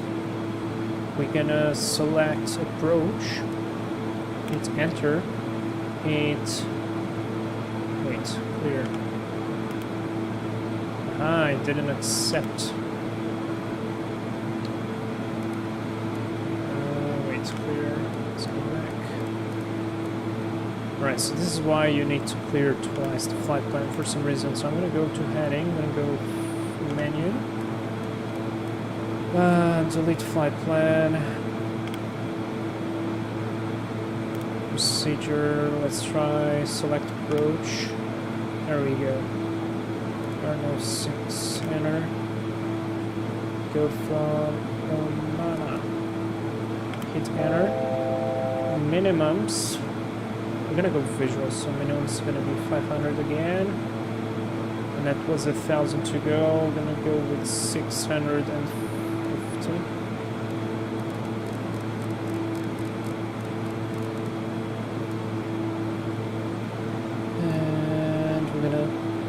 Activate this one, hit nav, it will go direct to Omana, and from there we can do a visual approach. Reaching 10,000, got to turn on the recognition lights, it's fine, recognition lights are off, switch off the auto fader, start to increase the angle of the prop.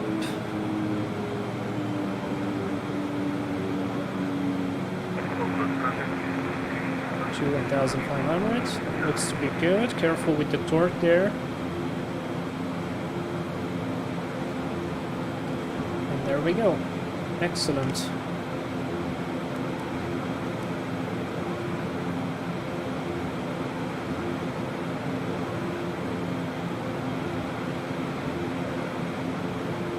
So we're going to maintain the QNH because the transition altitude is 13,000.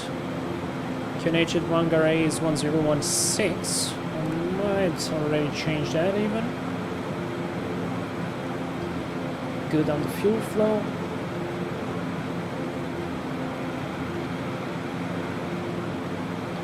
And 13 minutes to go. Really short flight there.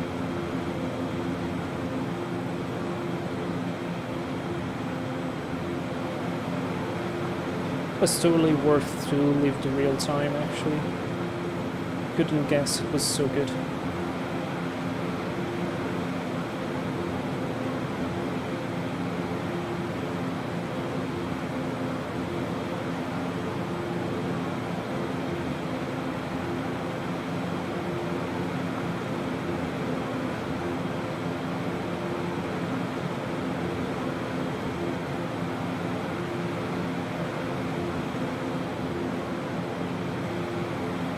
So let's just revise again. We are now flying to the point of Omana, which is part of an RMP approach.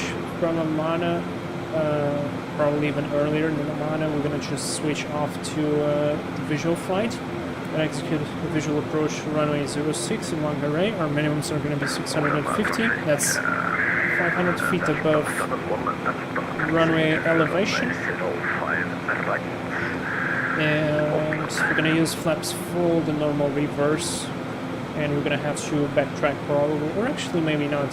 We can vacate on Alpha 1 and turn inbound. So let me show you a little bit of the charts. So this is what we're going to be doing. We're currently flying to this point here, Omana. Probably we're going to do something like this to make it quicker. And then after landing, vacate on Alpha 1 and taxi to the ramp. In case we need to go around, climb to 3,200, we could do this procedure, or we could just do the normal circuit. We can do, I'll do the normal circuit but maintaining 3,200. And that's about right. It's about good.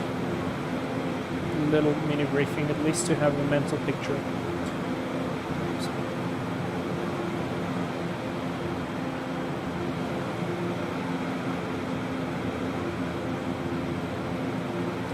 Looking good, the fog. By the way, are we expecting any clouds at Whangarei? I want to see. Sky combination. Oh no, it's way too high to scattered. That's excellent.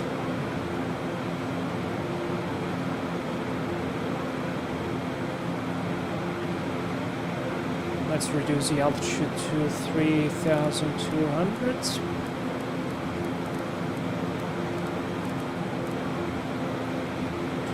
Nine minutes away. I think we might start a shallow descent. So vertical speed 1, 2, 3, 4, 5.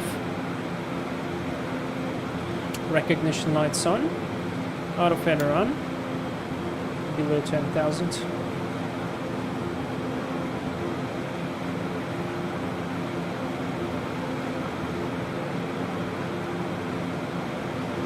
Nice descent. I'm going to reduce a little bit the torque.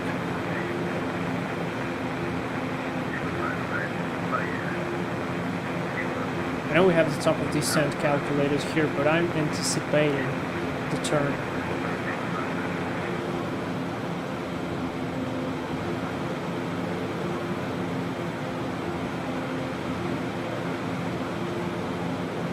So it's interesting that the RNF has a shallower descent than the normal ILS, which is 3 degrees. This one is 2.9 degrees. Really fun.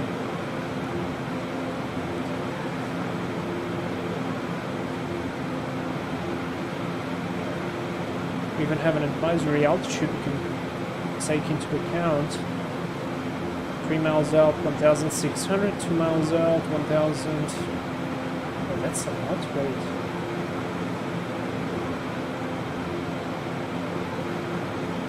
Ah, that's the waypoint. Never mind. Never mind. And we're gonna be coming into a slightly angled turn. So that's cool as well.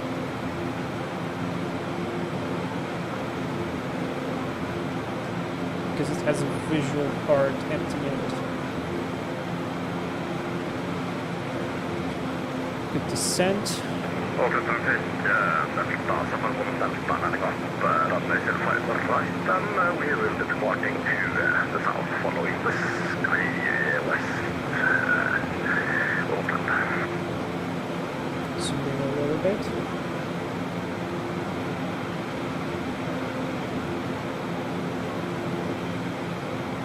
Now, I wonder, can I select Atticus? Direct enter. Yes, I can. Beautiful.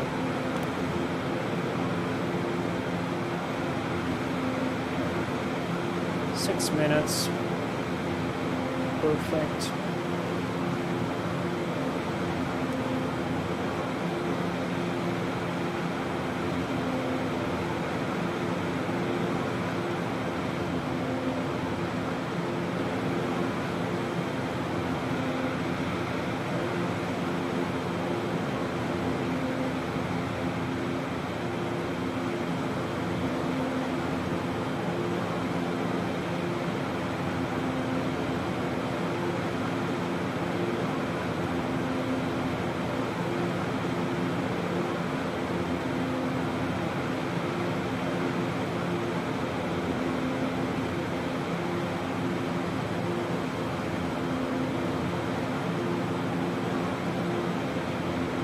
Passing 7,000. I can see the water. That means we're getting close.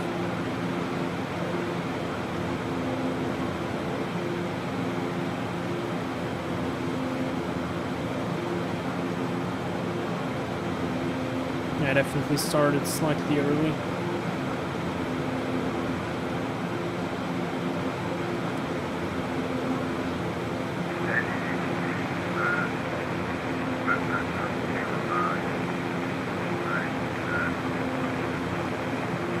Burn a little bit more fuel, and there looks to be traffic in Auckland. Yeah.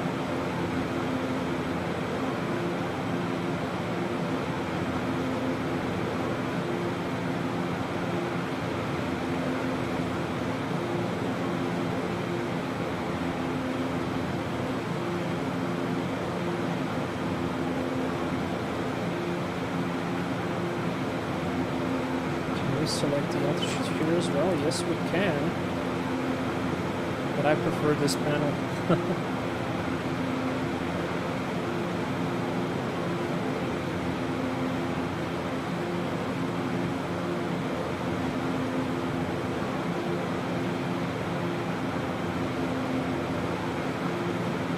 6,000 feet. QNH is set.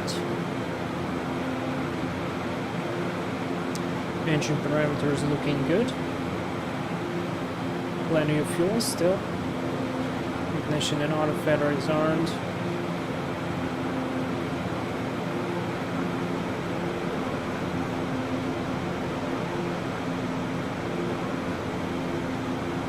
There's the runway.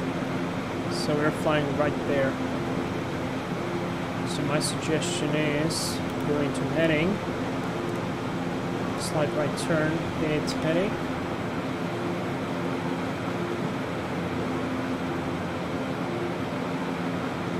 Try to shorten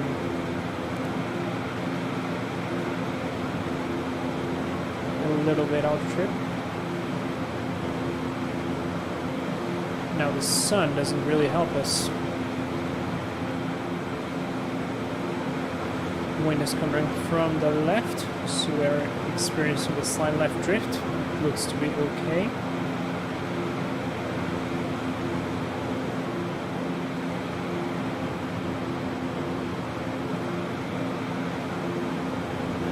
And very cool New Zealand.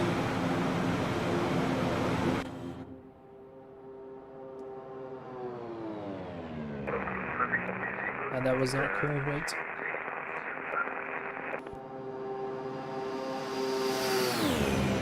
That's fast. That's damn fast.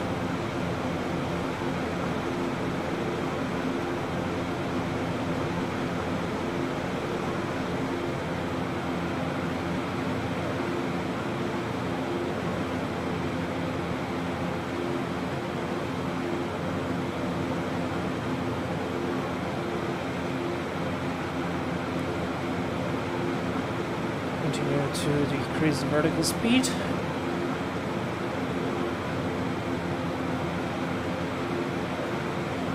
Can I switch the flight directors off? Not at this moment. Okay. Let's reduce the throttle, start to decelerate a little bit more. Now I'm going to turn on landing and test lights on because I'm really occupied.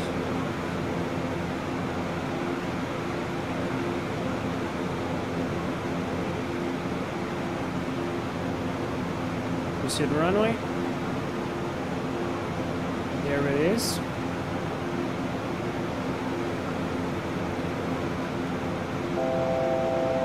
$1,000 to level off.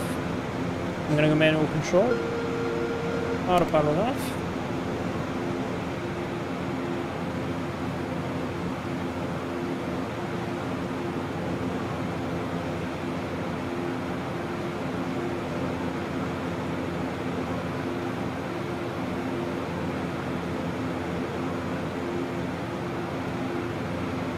Really a joy to fly. You know, I missed a lot to Metroliner from X-Plane 11, but this aircraft is really close to the Metroliner.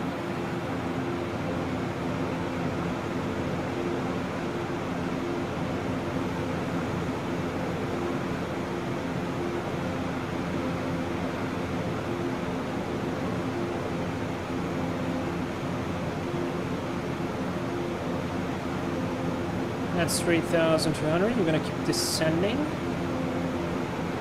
Go to idle, lose that speed. You want to be stabilized by 700 feet. Move the props forward.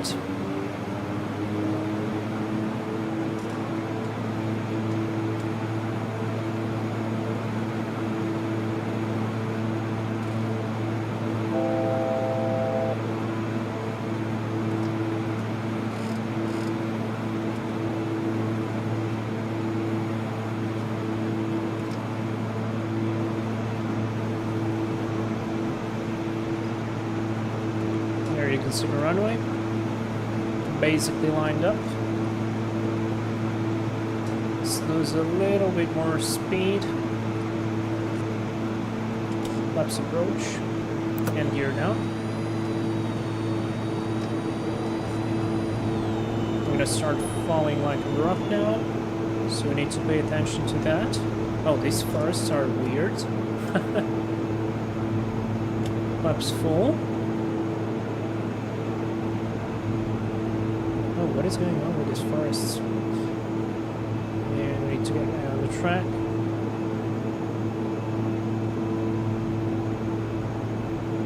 There's 110. Still catching the profile.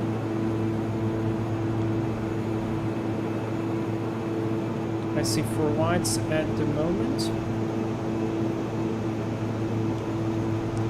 We are in config, gear is down with 3 greens.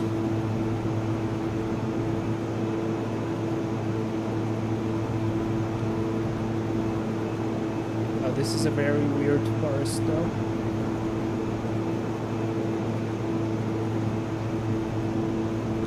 Very shallow approach here. 1000, check. Well, we are stable. I don't really want to go lower than this. I don't trust the patties. I think we are stable. 700 feet. Checked. 110. Yeah, this approach is way better than the other one. And look at that, it's beautiful. Crosswind from the left, just a little bit, 3 knots. 500.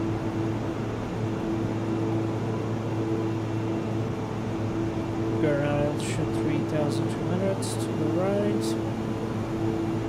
Oh, there is one red.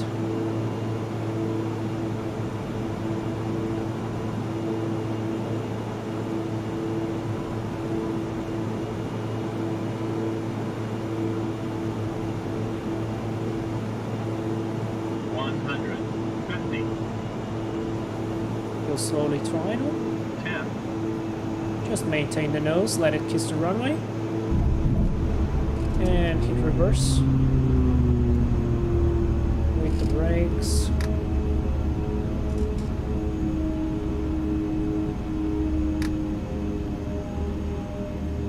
Let's go to the very end. Should have a taxiway there. Welcome to Whangarei, wasn't bad.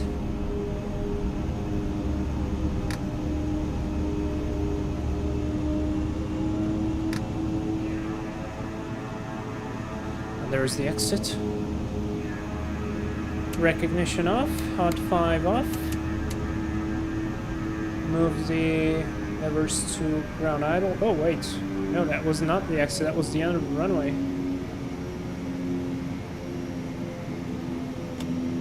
Flaps up. Oh wow, okay. Ignition off, auto feather off, exit light off. Turn off the bleeds as well.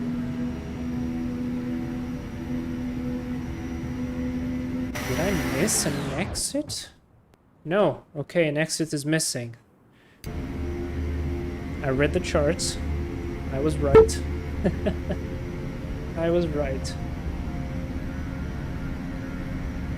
That was a fail. I could have switched turns here already. That's fine. It was a good landing, good approach. And what do I need to switch off? Strobes. Transponder standby. Where is our old passenger? Gonna go straight here to the blue.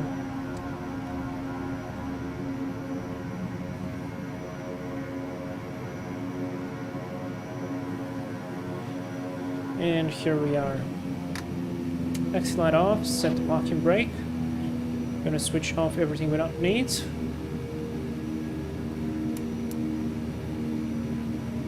This all turned off. This is all fine. This is good, good, good.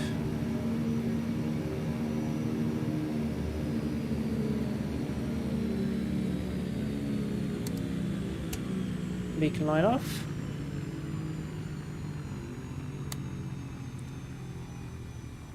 Below 10%, please.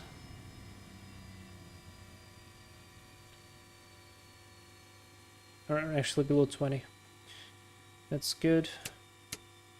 Switch off these, and this. Now for this part, I'm gonna leave the things as is. I'm just gonna go here, open the door, and we go to weight and balance and add our injured passenger to the bed. So I'm gonna assume the load is gonna be distributed between these two seats. So let's say the passenger weighs like 90 kilos, that is close to 180 pounds. I'm gonna just assume 90 pounds on each seat. With clothing and extra equipment should be about right. And extra personal belongings like this should be good.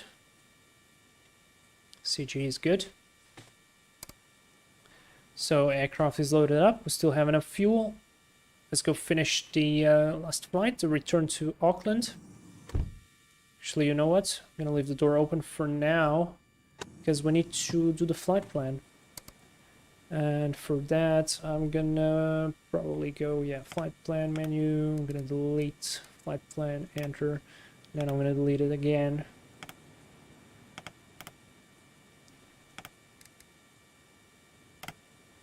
And now I can probably set the approach into Auckland. Enter. Enter. I'm gonna set procedure, select approach. Actually, you can go select arrival, enter. Now for the arrivals in the New Zealand, we're gonna use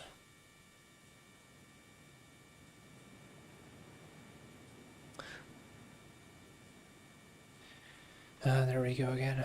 Clear.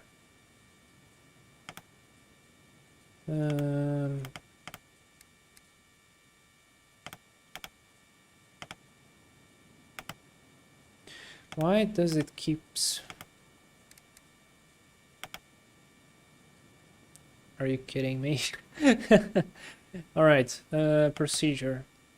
Arrival. Let's try Kappa 3 Bravo. Probably we're gonna have to close or to delete some of the points. Enter. Oh yeah, that's a very long... No, we're gonna clear this. What if we just load an approach? Enter. Approach, I want the ILS 05 right. To the what point?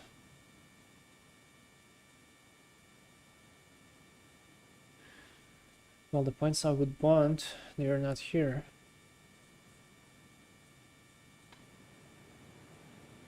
Can we just go vectors? Yeah, let's go vectors. Our minimums are gonna be 265. So we're gonna go to 70. That is set. Localizer 110.3, that's correct. I'm gonna enter this and we're gonna load it. I might activate it later. And that's basically it. Alright, passengers are all in. Let's close doors. We have to deliver the guy quickly to Auckland. How's the battery? Battery close to 24, looks about good. Switch on the pumps. Beacon light on. Guys, we're gonna start. This goes forward. I forgot I didn't need to do that. That's 10%, 12, 13, low idle. There's the ITT. 40% starter cutoff. ITT rollback. Prop in the green zone. Start the gen. Just reset here the sensors. Go to high idle.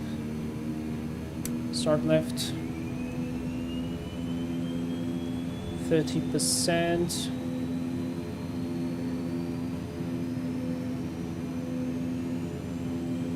Oh, sorry. At 40% start to cut off. Prop is spinning up. And Gen 1. Excellent. Master avionics on. Sync the condition levers. Taxi light on. Ignition can go to on. Can switch on the bleeds. And we're gonna climb. This is a short flight. How many miles? 70 miles. Let's go 10,000 again on the altitude. Alright. Lamps are going to be approached for departure. Brakes are released. Already going into beta range. Bye bye everyone.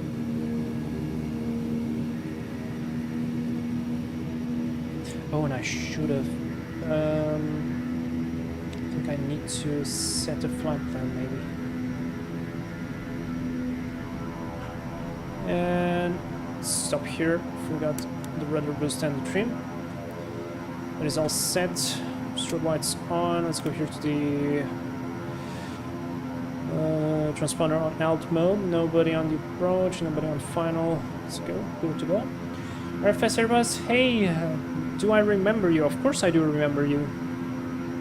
I mean, I don't remember everybody, but I do remember you. How are you? You feeling good? There on the left, there on the right, going to the runway.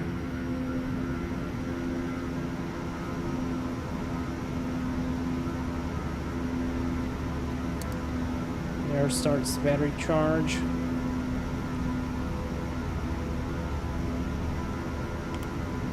I'm gonna hit nav already.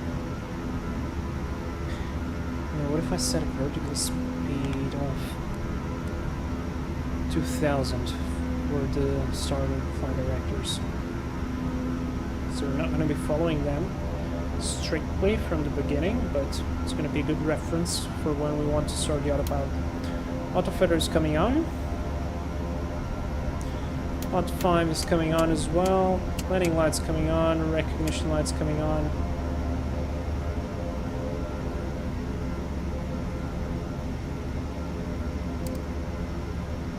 Flaps are set approach. Let's turn here.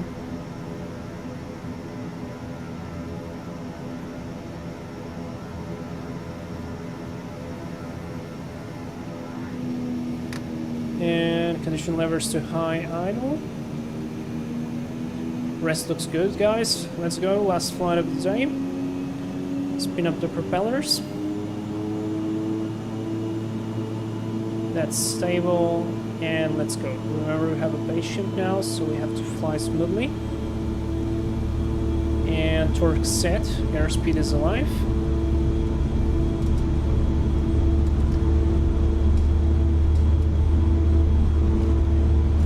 Knots rotate, nice and easy. Let the aircraft take off by itself. Positive climb gear up. And we're gonna start a nice and easy turn to the right to avoid the terrain. Lights off. Lower the nose gently.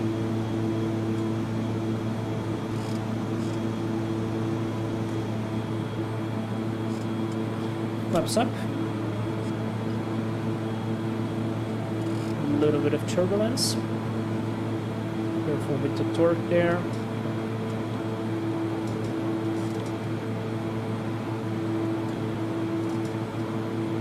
Trim the aircraft.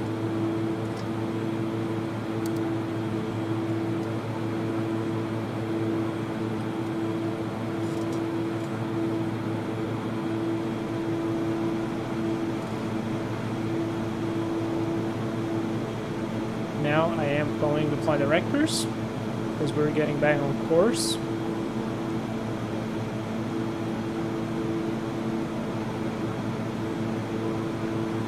accelerate a little bit. I want to get to 150.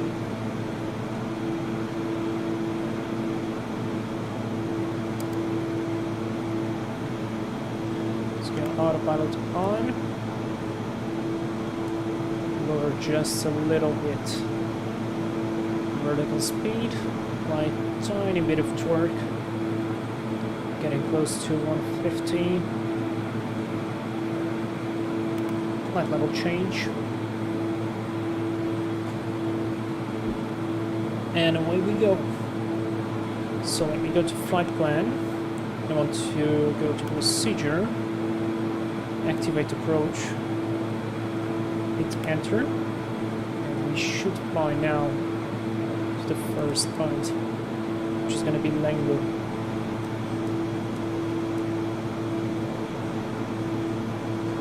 Some traffic there as well, so that's cool. Right, torque is good. Laps are up, gear is up, everything is looking good. Cruise altitude is only 10,000, so not much to set there.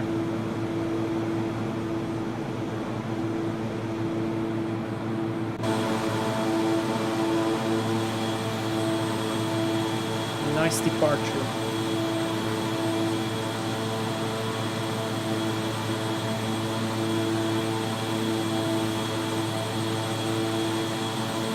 Just were there. Oh, I don't know what is going on with the trees there. I need to fix that.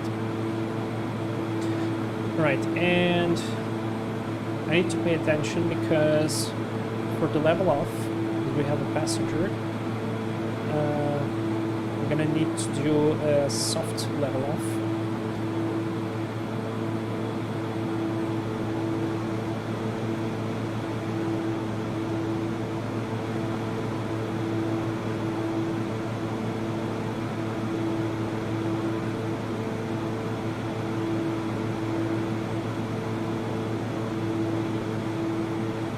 Cruise. You can see literally the torque decreasing as we get higher. I think 7,000 there. I'm gonna add a little bit more torque. Careful with the ITT.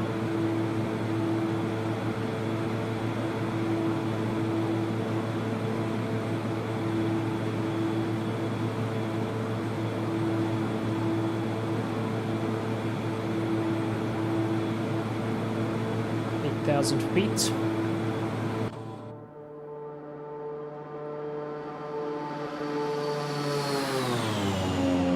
That's awesome.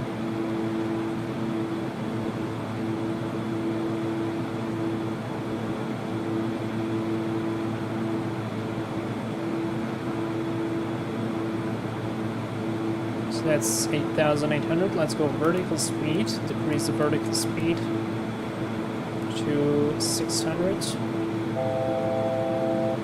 So 1,000 to go checked. We'll decrease a little bit the torque. See how as we accelerate our estimated time decreases. That's really cool.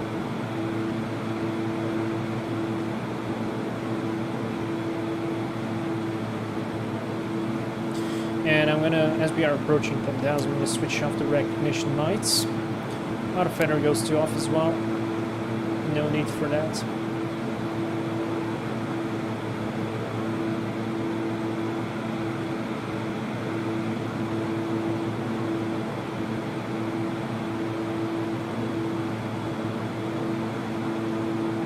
And I might start decreasing the propellers. We're actually increasing the propellers pitch. Blade angle. One. Whoa, whoa, whoa, see there? That was me raising too much and the torque going way high.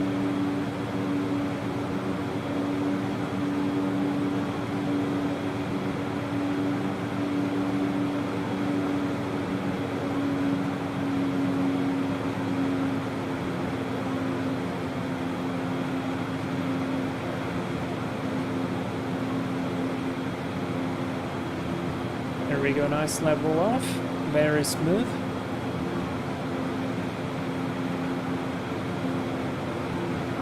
I'm gonna maintain increase slightly the torque.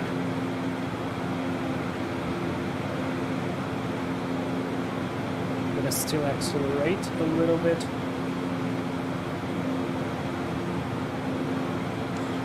That's it. So Auckland elevation is 15, so we're gonna maintain the same cabin altitude 500. For landing, and we have the top of descent calculated there. Let's try to use it.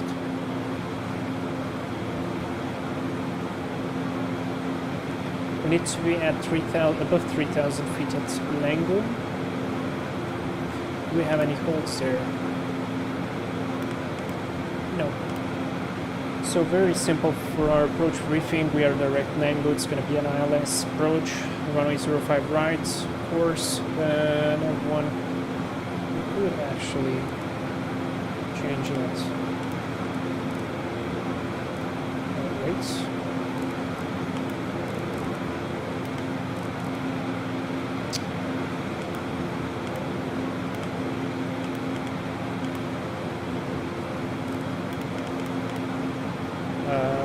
Okay. What did I mess up?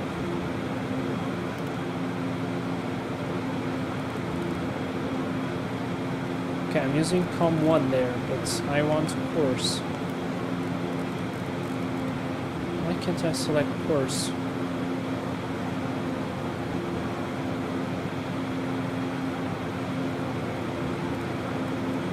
No, that's the QNH. Nav? Oh, okay, there we go. So 110.3.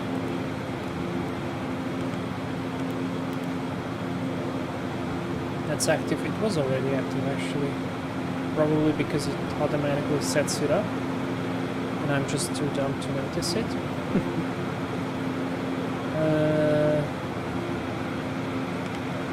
Alright, can we just go back to the normal view? Yes.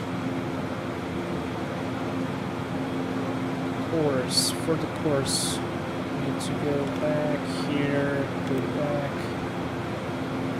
We'll need to go to CDI and then do everything by ourselves. That's fine.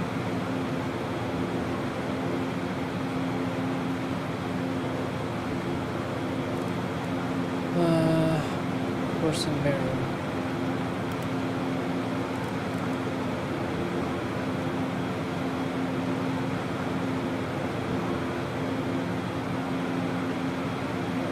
I'm forgetting how to switch the course.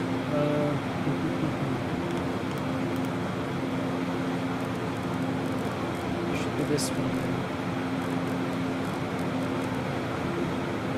Let me try heading. CDI lock 1.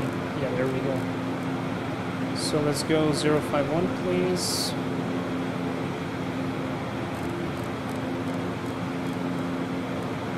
.051 set, CDI. Let's set on the secondary as well.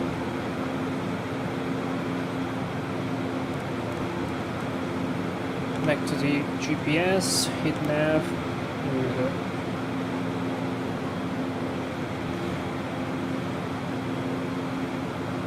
Oh, a lot of people in Auckland. 1, 2, 3, 4, 5. Wow. Plenty of traffic. What's the QNH there? 1017. Let's adjust.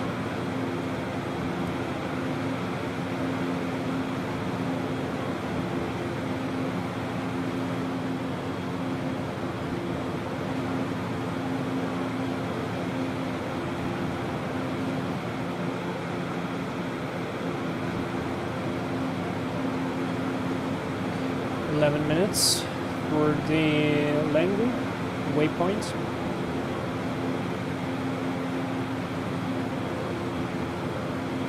At 3,000, let's set 3,000. To go around is straight ahead to MRAG to 3,000 feet as well. Looks good to me.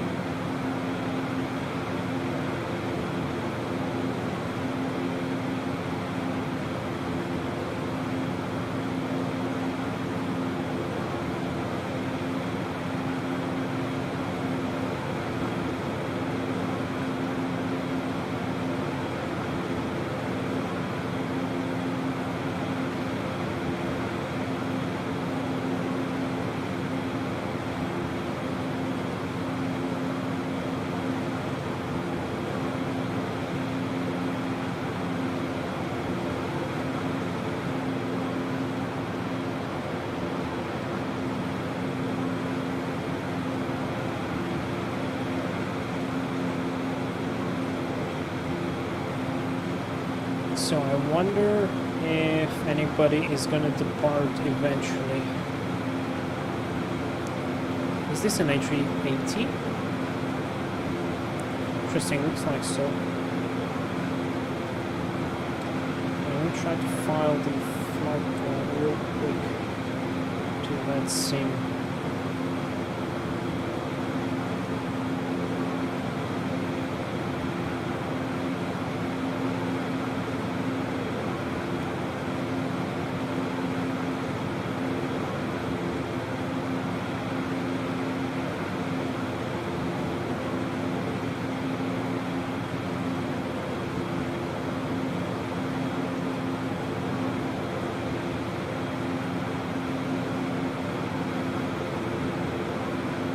And that's fine.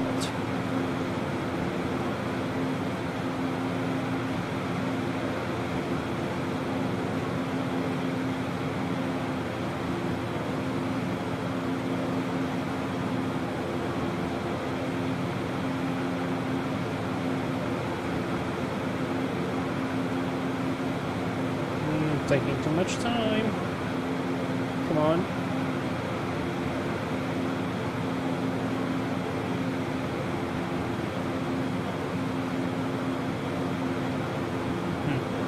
Okay, gonna just pay attention to that.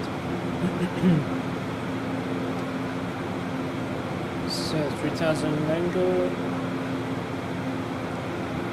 is showing me very short double descent. I'm gonna wait a little bit more. Then we're gonna start. Let's take a quick look outside as well.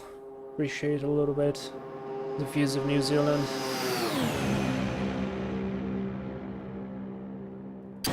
Very, very cool views.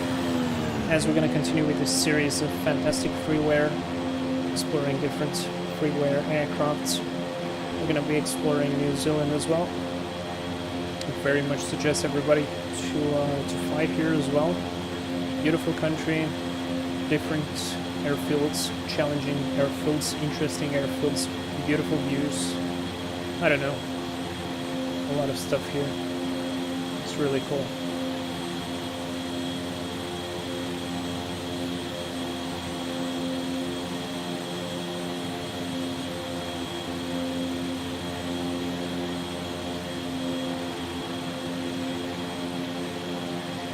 And the aircraft is looking great as well,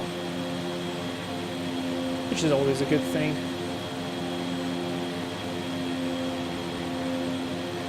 Look at that area there, all greeny.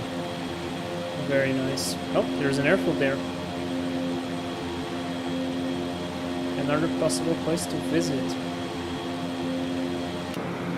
What is that airfield? It doesn't even show here on the map. But it is there. Wait, if I press Shift 5. Yeah, look at this, it's pretty cool. Small airfield.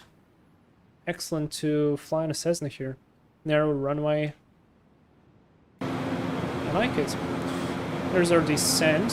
What if I do just VNAV now? Oh yeah, it follows the altitude. Beautiful. Let's go, 10,000, recognition on, autofader on. And reduce the torque.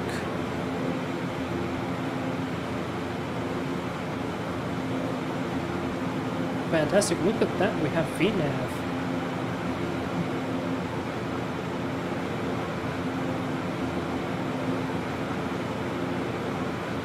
Six minutes till the point. Questioning, will it switch over to the ILS by itself? I'm very curious now because I think it does happen. I'm not sure. I need to check.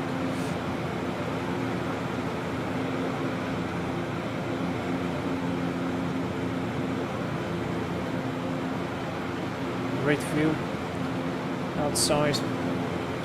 So, for those interested, our next aircraft for the Fantastic Freeware is going to be a Cessna 172 N. That means it's a carburetor Cessna, which is cool because the laminar default Cessna is good, but it has sometimes, I mean, to me, it feels a little bit too fast. I mean, not fast, but too powerful, maybe. And I would like to feel a little bit more weight into the aircraft. So that's a cool addition. Plus, you have to be careful in case you encounter icing. You need to turn on the carburetor a bit. And you have flaps 40 instead of flaps 30 on the laminar. And I think that's a military airbase there. At least it looks like so. I think it's C-130s there. Those look like P3. Orion. Oh yes, perfect. Yep, that's P3. Yeah, wow. This is military base. Very cool.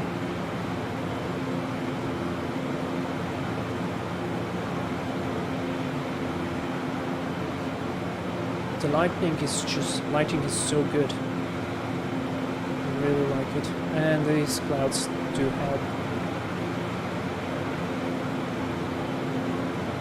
4 minutes to go. That is set. That's so good. That's so good. Now only ILS I can manage all of these things by myself. Which is really cool. And also, a very cool thing, I'm quite used to flying the SR-22 here in X-Plane. I like to do it for myself. But your approach speed is like, what, 80 knots, 85? And your cruise speed is 150, like the real fast ones. Comparing to the King Air, it is slightly slower, I would say, or even considerably slower. So I kind of felt difficulty doing these visual approaches today. Hence the mess on the first one. The second one was a lot more confident. The airport should be there. Across this mountainous area. 3 minutes to the point.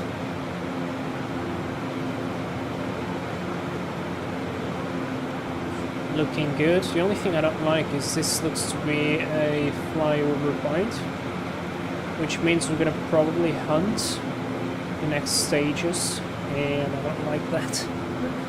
So I'm gonna do the next thing. I am gonna flight plan is still not submitted. Well, rip the flight plan.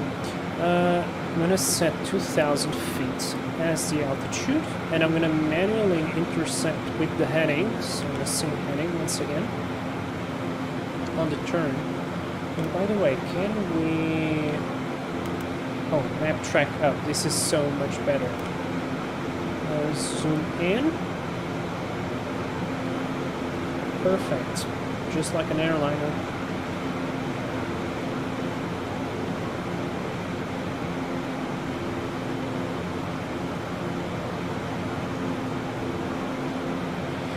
And Auckland traffic, November 149, Mike Foxtrot, inbound Langu for the ILS approach on reserve right, Auckland.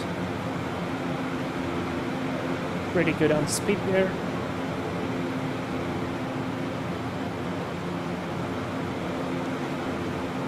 Our passenger is nice and comfy in the back.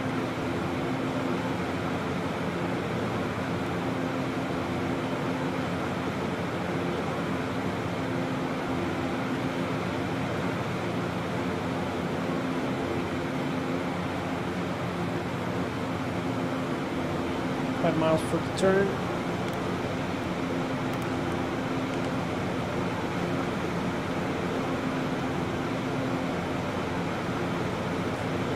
Here we have it, the ILS is identified.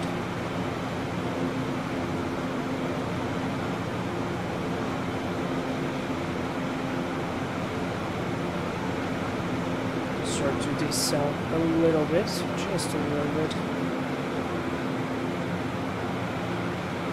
Let's go heading. start left turn.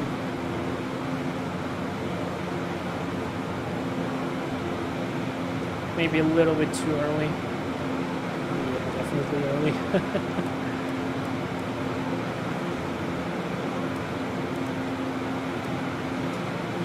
Now it will start to level off. It's okay.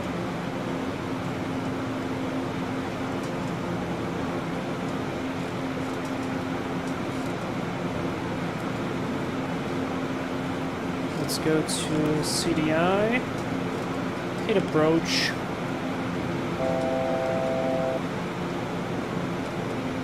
And I still overshot it a little bit. Banking. Whoa. That's the wind playing games.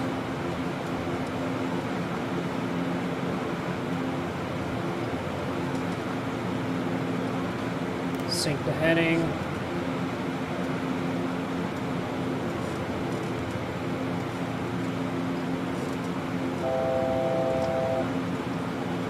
Just go vertical speed. Minus 200 approach.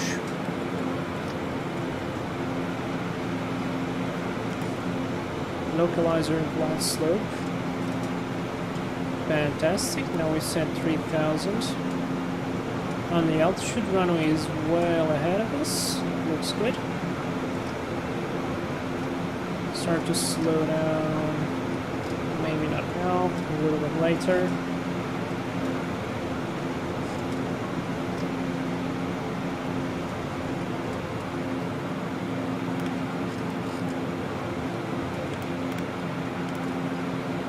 Sequence 5.2 runway. Auckland traffic, November 149, Mike Foxtrot is 6 miles out for runway 05 right. Oh, rip! That's why we have the brakes, because it is not in the correct... That's annoying. Really? So I was making all these calls completely blind. Auckland traffic, November 149, Mike Foxtrot is 5 miles out on the ILS 05 right, Auckland. Let's go full idle.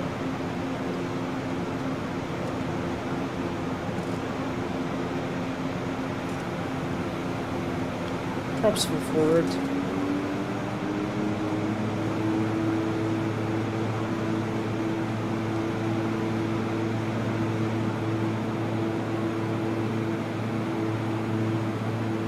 Come on, go get that glide slope.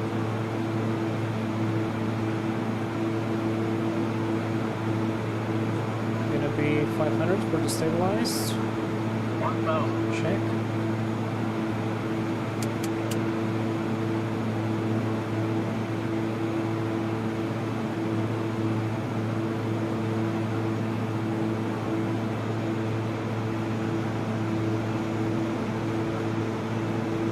We're not going to be stable in time.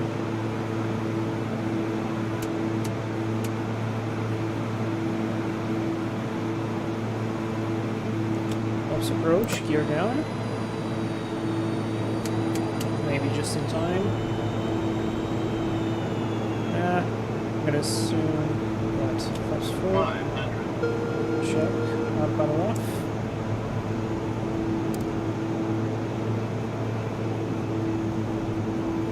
Minimums 110 gear is down 3 greens.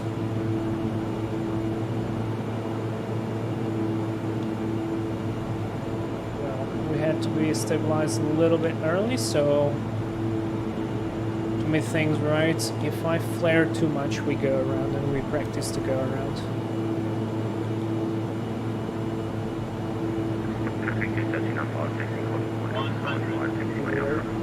Off the pathways. 50. Idle. 10.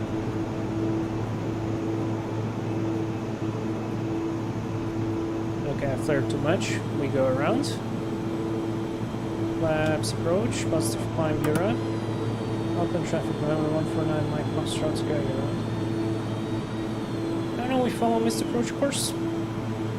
Sorry, Mr. Injured Passenger. Apply the correct torque now. Speed is checked, flaps up. Lights off. Watch for the torque there. Let's go back to the whoops. Back to the GPS.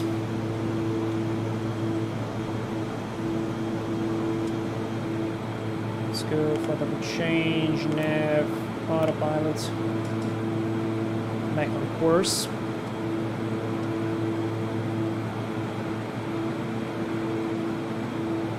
To MRAG. And now we're gonna imagine that the ATC was nice to us. He's gonna give us a vector to the right. And we're gonna escape. Approaching 2000, let's go vertical speed. Increase the vertical speed. Heading 9 degrees to the right.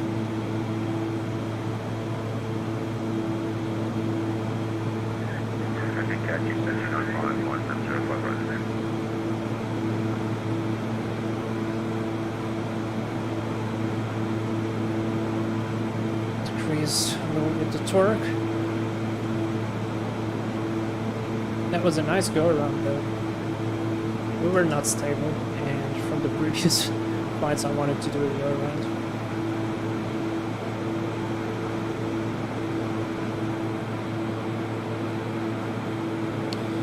Can I go back to the CDI? Let's go right turn again.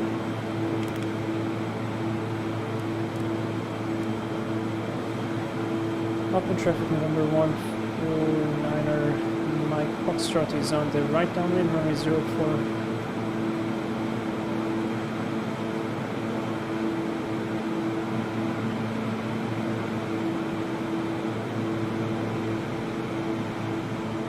What's that? I don't know what that is, but that's interesting.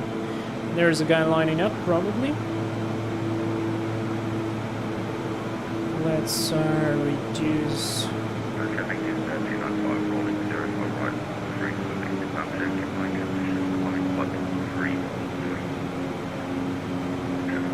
Props are reduced. Good on the speed. Good everything. Where's the guy? There is the guy. Jetstar.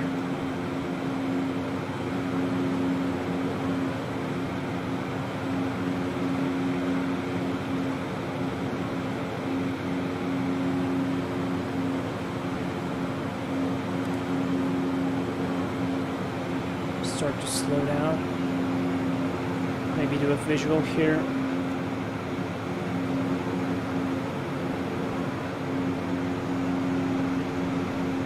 Switch on the lights in case we want to do the visual. To be stabilized at 500 feet.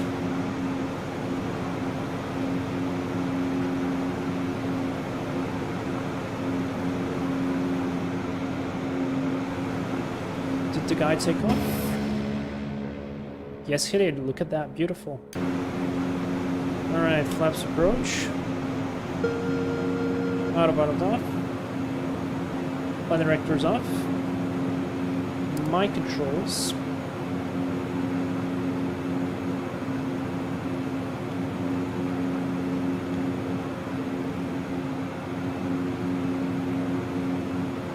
Let's maintain 140 knots. Start and slow descent to 2000.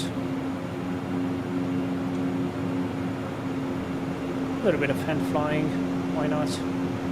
Auckland traffic. Yeah, New Zealand 92, taxi runway 5 right via Alpha.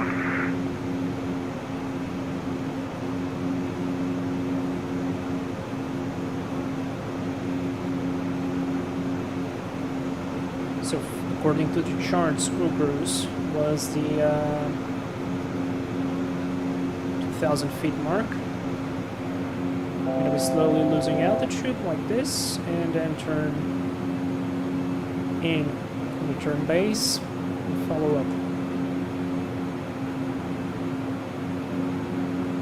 maintain 140.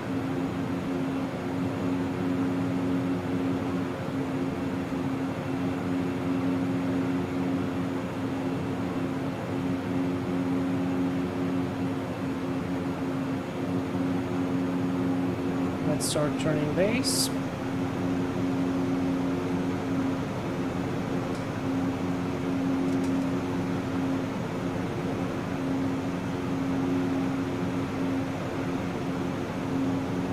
Auckland traffic, November 149, where my Foxtrot is turning base. 105 right.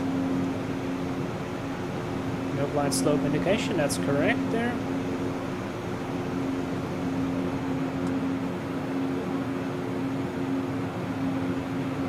Careful with the speed.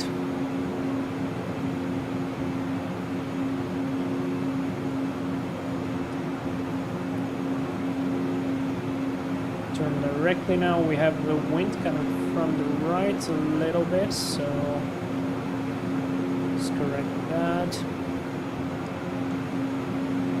There's the blind slope, slightly above us. That's good. Let's level off slightly.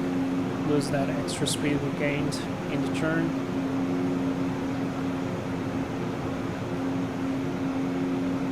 Start turn right.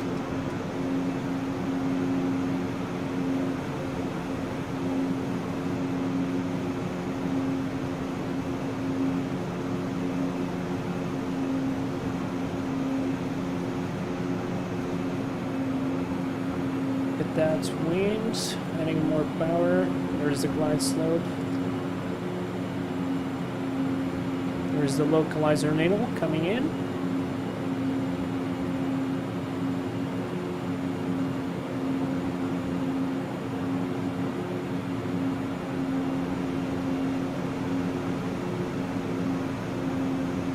Intercepting the localizer. Auckland traffic, New Zealand 92, departure runway 5 right, no delay.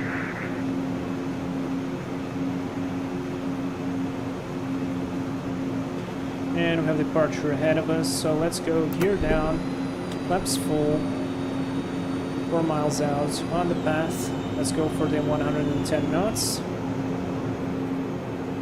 Reverse knot ready. Gonna move the props forward. Set the power. I hate this. Can't clear the master caution without taking my hands off.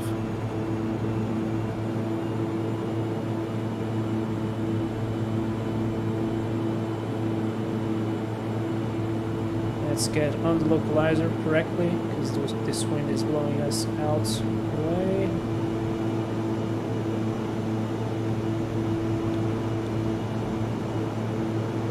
There we go, on the localizer. A little bit of turbulence. Auckland traffic, November 149er, Mike Foxtrot is 3 miles out on the ILS 05 right. 1000. Check, stabilized. Now this is a stable approach. Takes a little bit more time, but it is worth it. Now I need to concentrate on flying and not speaking. To correct a little bit to the left as the aircraft departing ahead. Maybe you don't see it because of YouTube compression, but I do see it. We try to zoom in. There it is.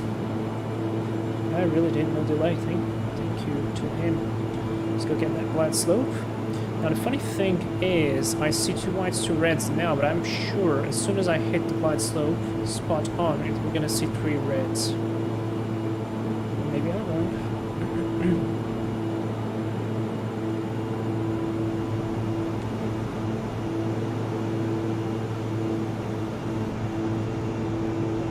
Yep, there we go. We are spot on the glide slope and we see 3 reds. Maybe because this is a small aircraft, so I don't know. I need to correct my position. I'm still a little bit to the right of the localizer.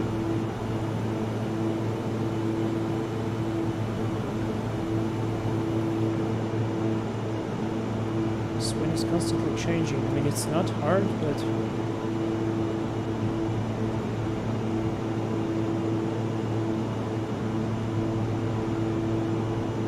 past minimums, we should run it, that's a continue.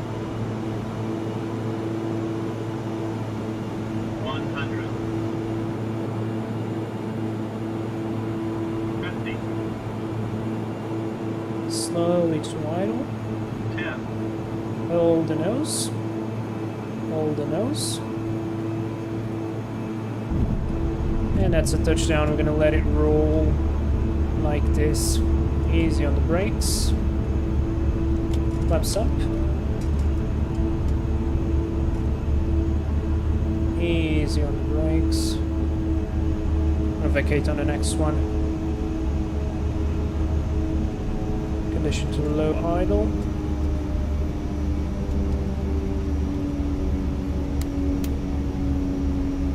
I'm gonna wait until we exit up off the runway and start doing everything.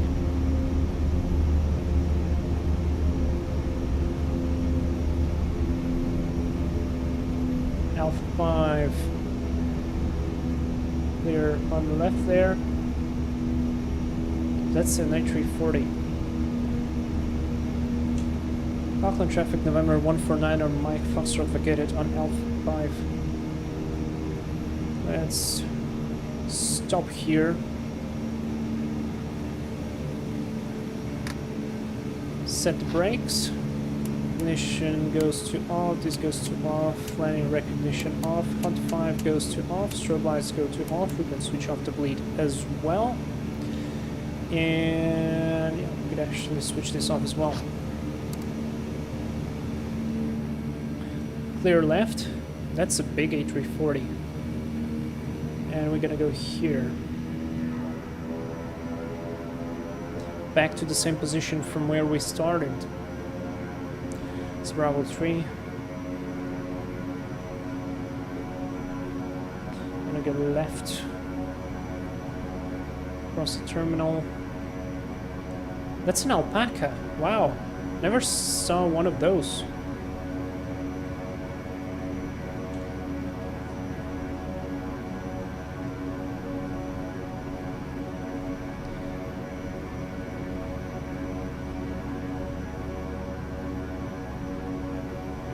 Really cool scenery, and this is all for free as well, by the way. So all the sceneries, everything on this stream is freeware.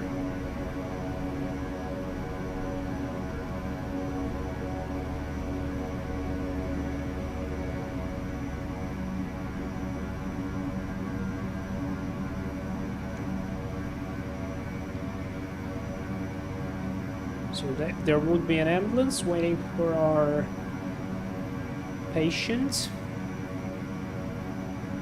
I'm thinking about stopping there. I think I prefer it.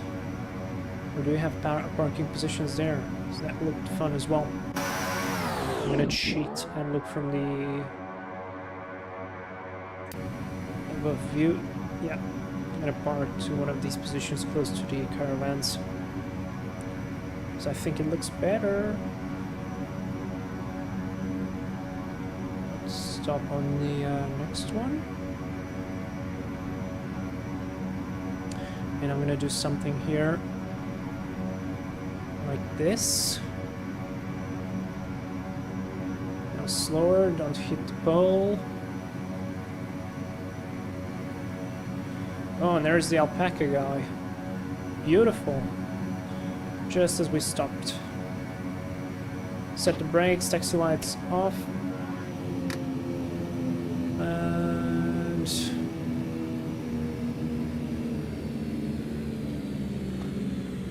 beacon off. Avionics master power off. Generators off. Below 20%. And below 20%.